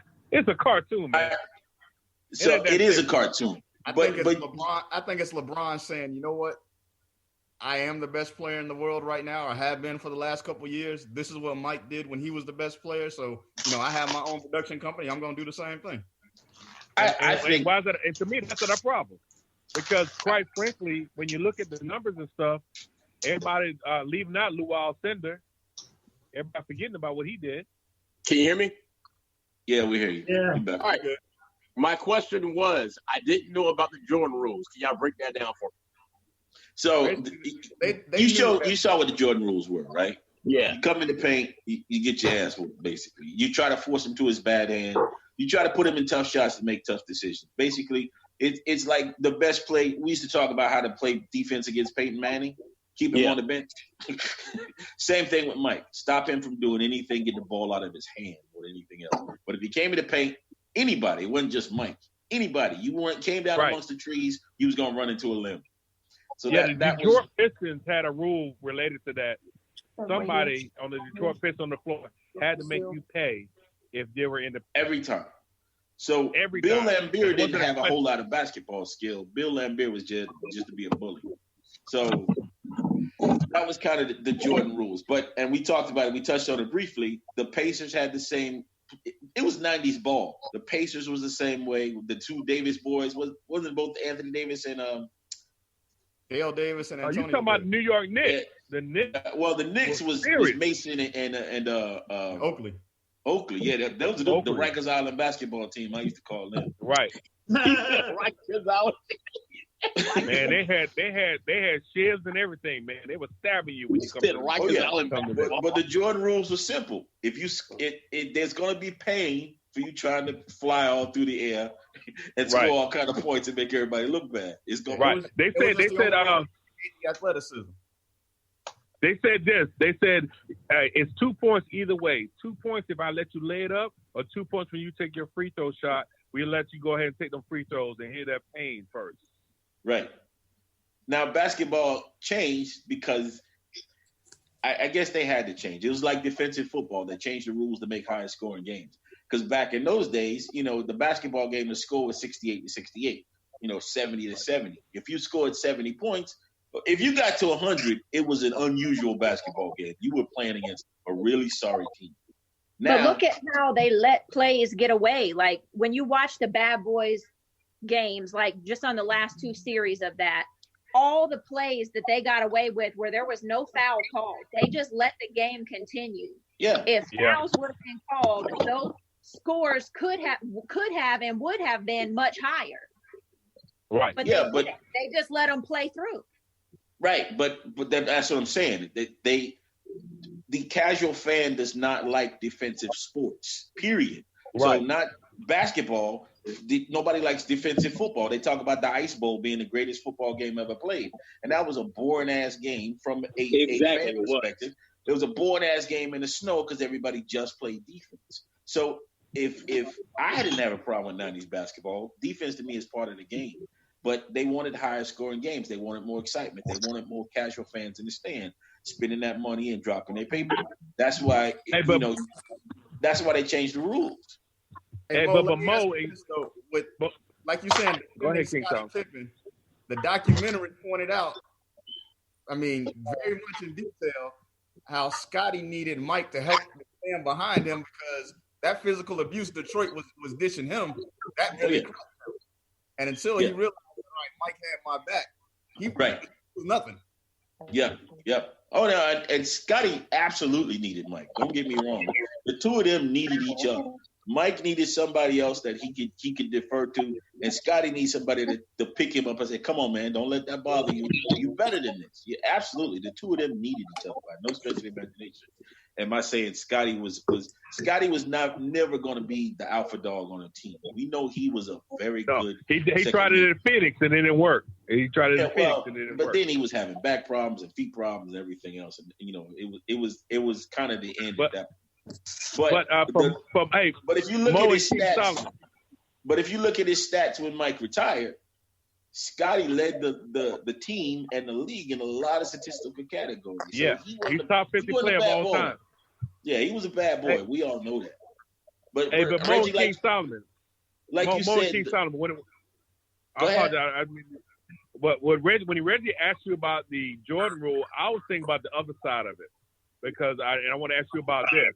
I remember, and there's a poster I used to work at Kmart, so I know. There was a poster with Jordan doing his tongue out, leap in front of the line kind of thing. But he charged. It was clear he charged somebody. But I never forget, the picture was, you could see the referee looking at Jordan, watching him fly, not looking at the play, or calling it, because it was a clear charge. It wasn't even close. Sure, He was absolutely. standing at the damn baseline, and he just ran over him and jumped in there and threw his tongue out. And there's a picture where you can see the ref in awe looking at Jordan get that high. And I was like, damn, I mean, nobody gonna call this dude on charging? What do y'all think about that in Jordan's repertoire? Come on, man. You know the Star got the call. That ain't nothing new. Yeah, they still doing that to this day. Of course he gonna get the call. All of them, we all know if you actually look at the rules of basketball, they carry every time they come down the floor. James Harden is the most travelingest dude on the face of the earth. We all know that. The Star gonna get the call. So, it's called a Euro step, man. That's what we call traveling now? It's called a Euro step and then step back. Yeah, but when you take 4 of them, that's a little bit too much. It's a little bit too much. What we got but going like you on said, here? Reggie, we're going back to Boogie. The Jordan rules had 2 different rules. So, that was both sides of it, like Mike said. Yeah, it was both sides of it. Jordan got some, he got some calls. L Boogie in the house. Hey, Reggie, we can't hear you, bro. You're on mute. Reggie, you're on mute. Reggie, you are on mute. No, he didn't hear me. I can't hear him. There you go. Yeah, I said you can. I just came from playing golf. I said you can social distance on the golf course. You can do that. You play golf. So that's my thing. Golf. Yeah, I know. Huh? He said on the golf course you can do that. Yeah. I got done playing golf. Man, why you left me out, Larry? Come on, Larry. Well, I didn't go to one of your big courses. I'm slowly getting back in the plan. Oh, you in the ghetto course? Okay, my bad. I was over at Terrace Hill. I was taking baby steps. Rowlett Park. Oh, I got you. 9 holes. I got you. 9 holes. Rowlett. How you say it? hey, Mo and King Solomon, just because y'all basketball. Now me watching Jordan, forever, watching him beat Clyde, Glide, and all this stuff. One thing I saw in that later years, the last 3 championships, man, Dennis Rodman, man, as crazy as is, that dude is a beast. What do y'all think about him? Dude, incredible.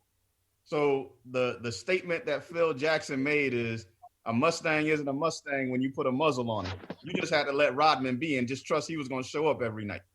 Right. Yeah. Except for that little vacation he took. Well, that was hilarious. But I think what's lost about Rodman is because he became one-dimensional. I think what's lost about Rodman is they didn't show how good a basketball player he actually is. Hey, Maurice, real quick story. Maurice, you might know the game that he did this at. I never forget. He's taking all offensive rebounds, all defensive rebounds. Well, the rebound, it bounced off the rim so hard, he caught the rebound like out of the key a little bit, like he's out in space. But he got the rebound as usual. And he kind of looked around and he just shot it and made it like a swish. And everybody was like, oh, shit, he can shoot too. Because he never does it. He just puts it back. And the part that's so funny is, Mike, I think I was with you that night.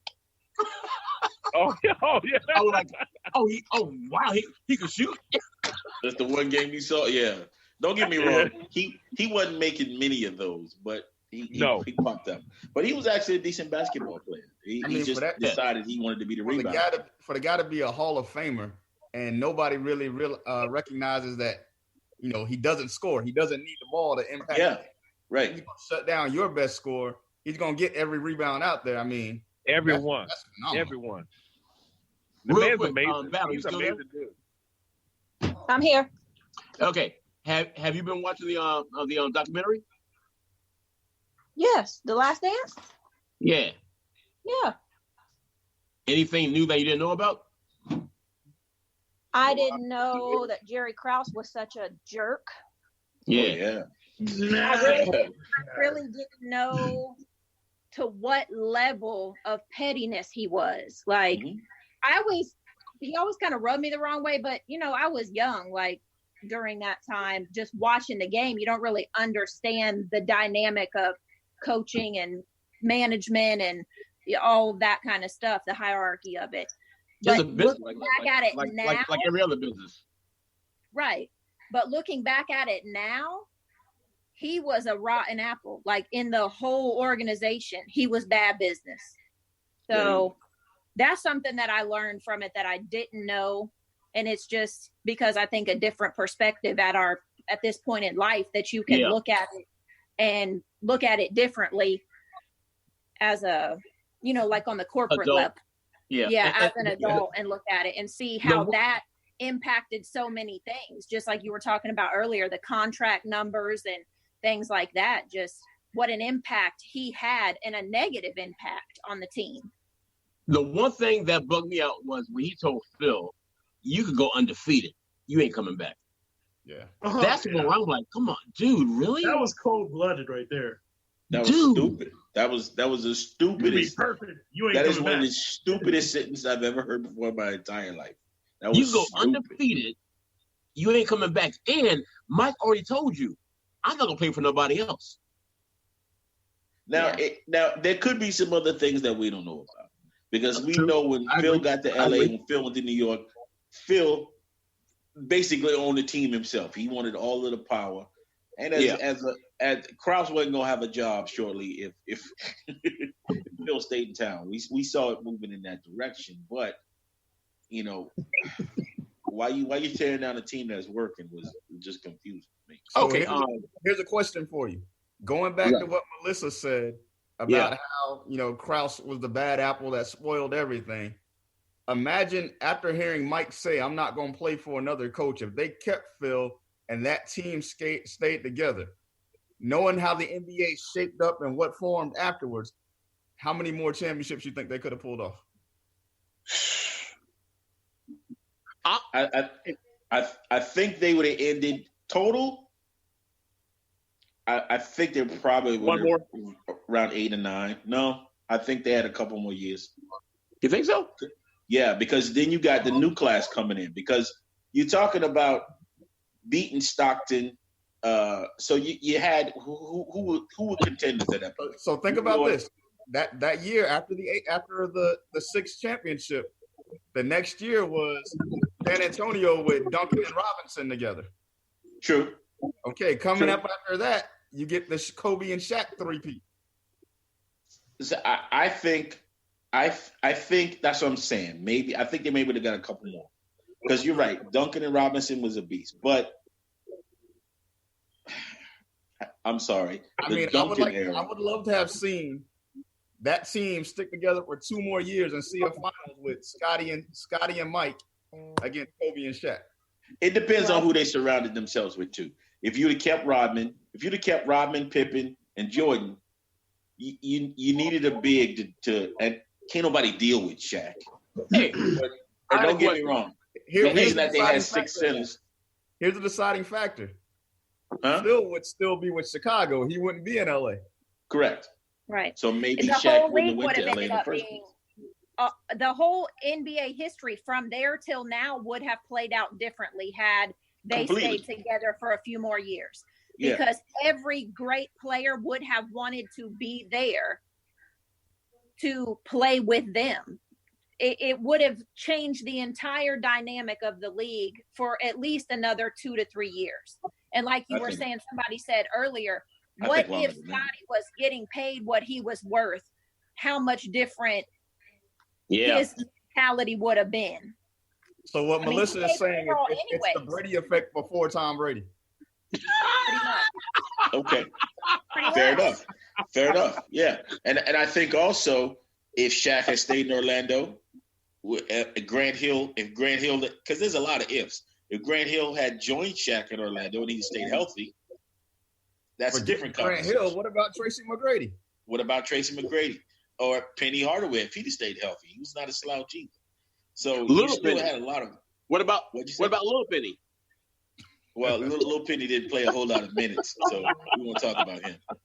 But at that point, you still had a lot of great teams, but you had a lot of great teams that were also. I like the way you work it. They were peaking. I think if you would have broke up Stockton Malone had the Bulls stayed together.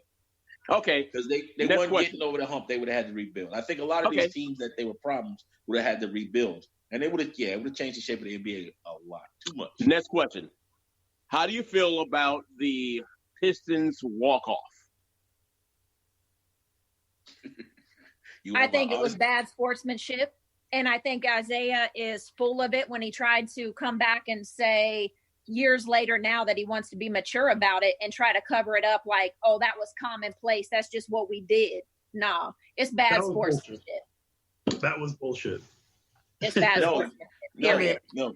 Y'all don't understand how. Yeah, this is, and I might be your old hatred school. there between Jordan. Now, hold on. I might be the old school hater guy in the room, but that's what's missing from me in sports today.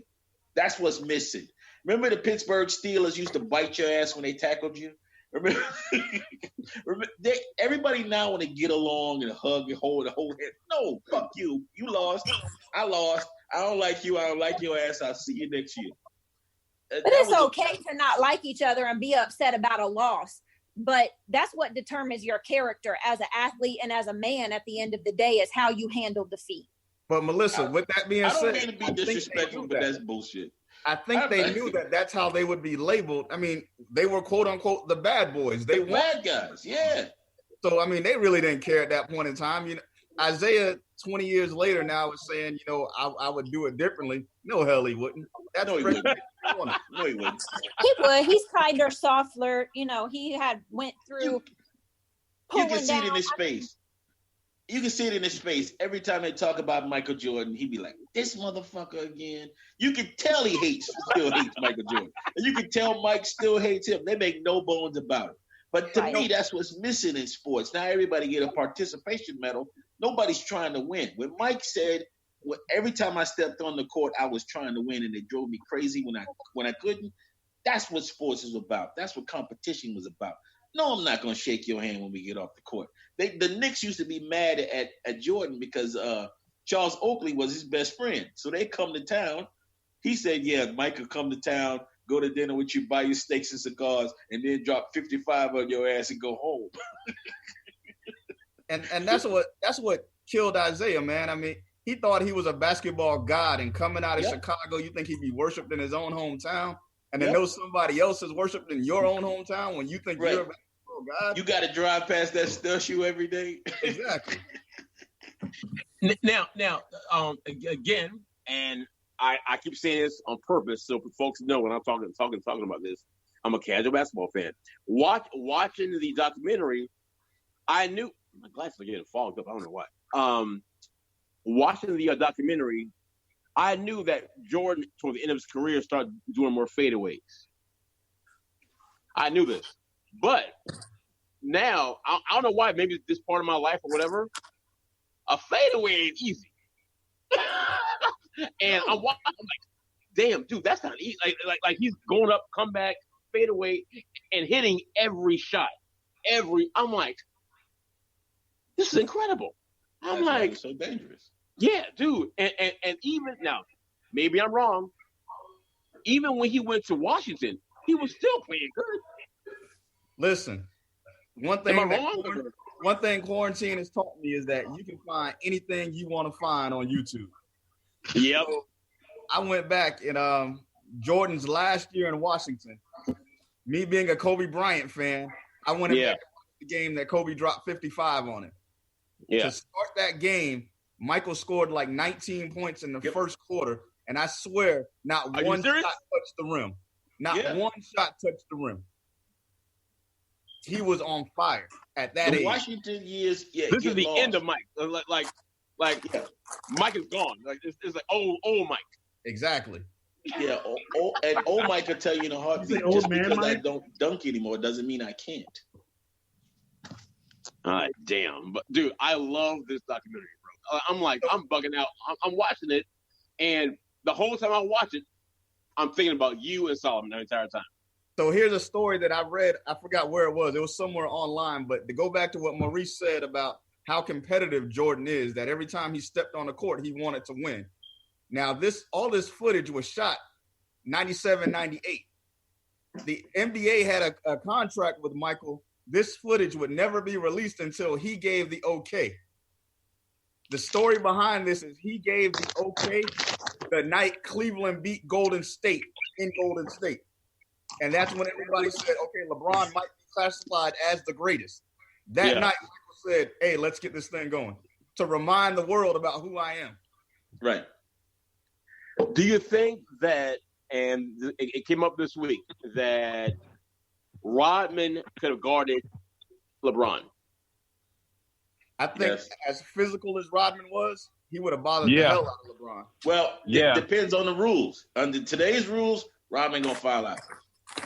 Yeah, that's Those true. rules, he could guard. Hey, what's the guy? What's the guy, Mo? Guarded, hey, Mo. Huh? What's the guy that bothers LeBron now? I think he's the San Antonio Spurs, maybe. Who's that guy that bothers him so much right now?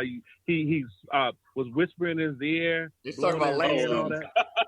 He plays with him now in the Lakers. No, he's talking about Lance Stevenson.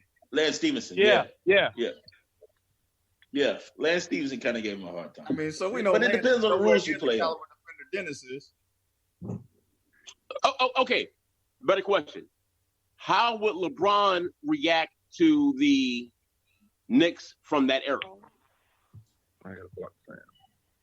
Oh, is that what it is? I don't think LeBron would be able to take the pressure. Yeah. Don't get me wrong. He's big enough. He's strong enough. He has the physical attributes. In LeBron, I just don't see that killer instinct sometimes that Mike had. So I agree. I think that's the only thing that makes him different than Kobe and Michael Jordan. I'm never scared when LeBron walks on the field, on the court. I was scared when I saw Kobe or Jordan because I like. Don't get me wrong. I'm not knocking LeBron. He's a monster. If I'm picking a starting five, I'm picking him first. He's a guaranteed. Monster. Yeah, but I just think I think, and it's partly our fault too. We do the same thing over and over again. We start comparing them to Mike. We compare this person to that person. We keep comparing everybody who we think. Hey, but what about Lou Alcindor? Nobody's talking about Lou Alcindor. Nobody's talking about Lou Alcindor right now, dude. Lou Alcindor? Yeah, bro, he fought Bruce Lee. Kareem Abdul-Jabbar. Excuse me, Kareem Abdul-Jabbar. If mama named Lou Alcindor, I'm gonna call him Lou Alcindor. He said he fought Bruce Lee. But going back to Reggie's question, my only knock on LeBron, when I compare him to Mike, I knew at the end of every game, when that game was on the line, that ball was going to be in Jordan's hands, and I had to stop him. 9 times out of 10, I wasn't going to stop him. When I look at, he's at 6 championships, and none of those championships ever even made it to a game 7. Yeah, that's ridiculous. That's ridiculous. When I look at LeBron, when I look at LeBron, I'm saying that first championship, okay, in Miami, he did his thing. But without Ray Allen, he doesn't even get to game 7 of that second championship. Yeah. And then when he gets to the championship in Cleveland, Kyrie bailed him out at the buzzer, to be honest with you. He made a hell of a block against Iguodala, but Kyrie put the dagger in Golden State. He did. Hey, I would tell you, King Solomon and Mo, I can't remember what game it was, but it was one of the games where the last shot, Jordan passed either to Paxson or to Kerr. And I can see the fear in their eyes. Because Jordan was going to take the shot, but he didn't have the best position. Right. And he passed it off to either Paxson or Kerr. And he looked at him like, you better make this shit.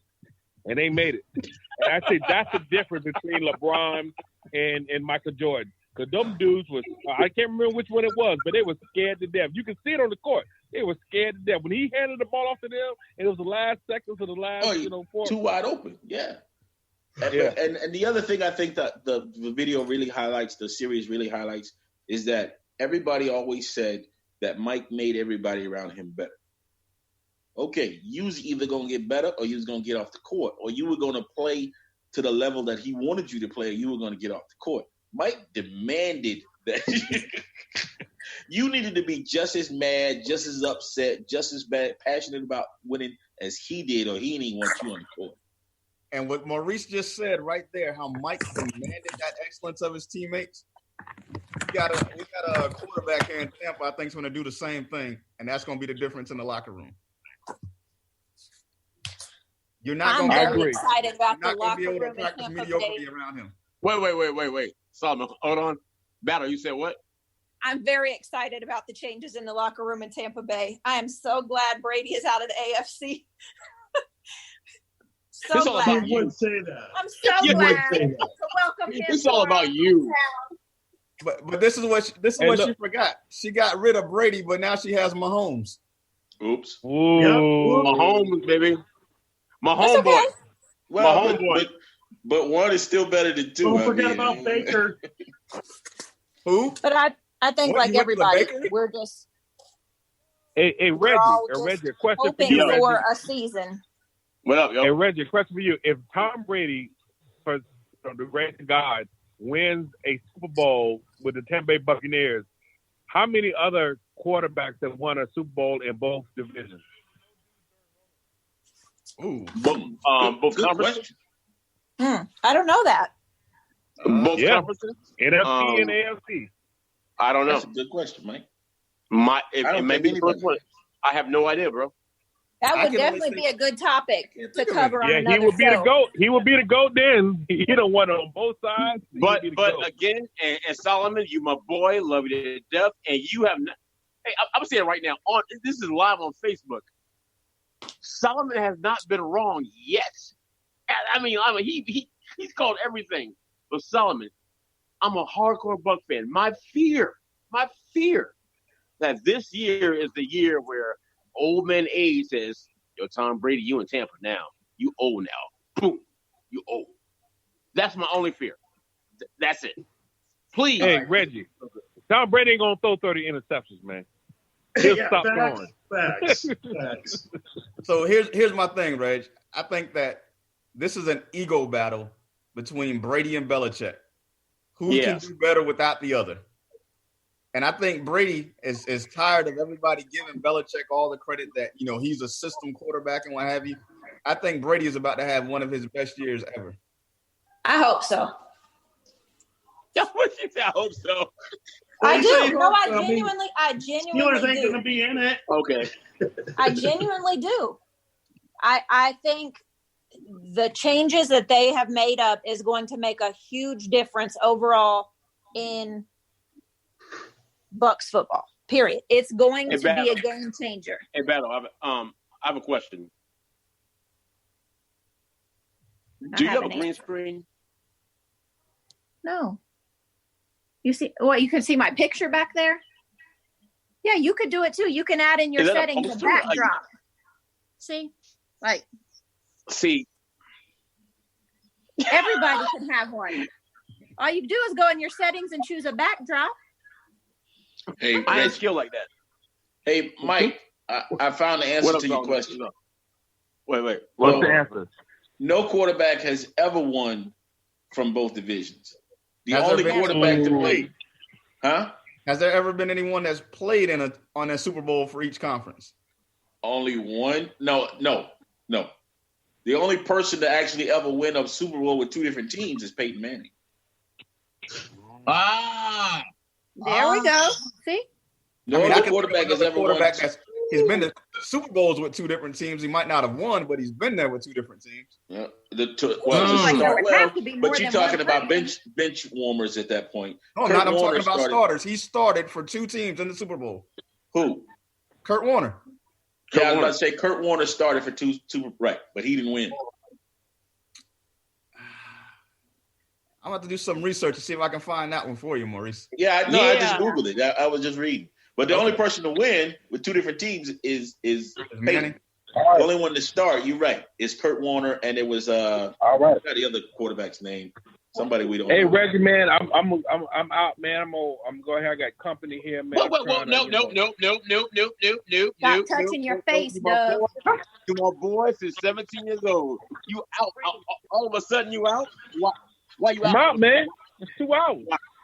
Hey, listen, if the NFL season starts and they're playing with nobody in the stadium, we all showing up in Dove's backyard and smoking cigars watching the game. Exactly. Guaranteed. You're welcome. Let's do it. Hey, Maurice don't be here already. Hey, Solomon. So you late. Hold You on. late. Solomon, hold on. Watch this. Maurice, I'm sorry, Mike. You out. Why? I have a company. Oh, you told me it's quarantine and you home alone. That's what you told me. Well, I need nurse assistants. You know what that is? The power of the poussoir will shut down the show. That's my boy. Wow. You full of it, boy. All right, dog. Peace out, bro. Peace. Hey, Yes. cover 2 conversations, 2 Tampa natives, at least 2 topics for 2 points of view for 2 hours here on Flow Higher Radio. This is your man, Mike D. I'm going out early. Reggie still got things he got on his chest. Reginald, about please. Prince and Michael Jackson or whatever. And, hey, I'll see y'all next week. Yo, peace out, dog. And so, for the record, on the vote, before I close out, Prince, Michael Jackson, Maurice, you got Michael Jackson or Prince? Mike. You got Mike. Solomon, who you got? I got Mike. Damn. God damn. Alfie, who you got? Mike. Shit. Damn. I mean, I got Mike too, but the problem that I have is I'm thinking overall musicianship and all that crap. Yeah. That's where I'm screwing up at. You know what I'm saying? I'm like, song, like. That makes it a What? struggle for me too. Hey, but I'm makes gonna it- let you in on a little personal story though. If What I up? want some excitement to pop off in my house and want to get the wife dancing, all I gotta do is put on Prince, "I Would Die for You." She I would die for you. What was that Hey, thing hey. that they did with the hands? I would die for you. I can't remember it. I don't know what it is. But hey, Solomon. Your homework is to go watch Purple Rain tonight. Hey, no, Solomon. My girl, Yetta. She ain't never seen Purple Rain. So we sat here, watched the whole movie, and she thought that the movie was all just a music video. No, it's not. So we watched it. Yeah, she had no Hold idea. on. So, hey, next time I see Yetta, we gotta have a conversation because we don't went I know, from I know. Boomerang, Yeah. Purple Rain. Yeah. Her black card has been revoked. I She know. don't have one. It expired It's years gone. ago. It's gone. It's gone. So we watched it, and the one scene that we both love, which is my scene, the Darla Nikki scene. Now, when I say that, I'm in the movies. I'm into building up a scene and dialogue and whatever. And so I paused it. I said, before you see this scene, here's the background story. Then this is what's going on. And she's like, damn, this song is incredible. She had never heard a song before. Oh, come What? on. I'd never heard this song before, dog. Reggie. Where did you find her? So I was about to say, you might want to do a DNA test on her to see if she's actually from Earth. Okay, I Battle. think she's an alien. Okay, She's an Battle. alien, man. Bro, she's an Battle. alien. I So alien, cannot. bro. Oh, wait, hold The on. black delegation is now trading Yetta for Melissa. Right? She an alien, bro. Bro, she an alien. Something's clearly wrong there. She was married to a right-wing white guy before me. Still, she never heard of Darling. Come on. No, they like She Prince. alien. She an alien, right? They like Prince. That's why he's popular. She an alien, bro. No. They like black music as long as it brings up nothing that's negative to white people. She's a pod person, bro. I think the real Yetta got replaced with an alien Yetta a couple of years. Yeah, I think, yeah. You might want to do a DNA test, bro. Wait. The Borg. Yeah. She a pod person, bro. Yeah. Might just peel her face off at night like, Yep. Will Smith gonna come to your house and shoot her. She get a little flashy thing. She an alien, bro. Okay, but anyway, going back to the Prince thing, the problem in the battle that I'm having is I'm doing this. Yes, song to song, I get it. The problem I have is, yeah, that song is better, but Prince is more of a live performing artist. He's more of this. He's And more artistic. Yeah.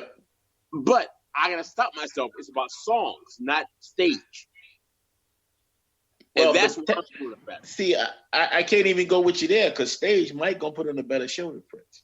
No, I agree. But Musically, but- musically Prince is gonna put on a better show. Mike is gonna entertain you far more because Prince was a so dancer with that little split. I got you. I agree. But what I'm saying is in our Instagram battle, whatever it is, we're just doing songs. That's all we're doing, songs. Yeah.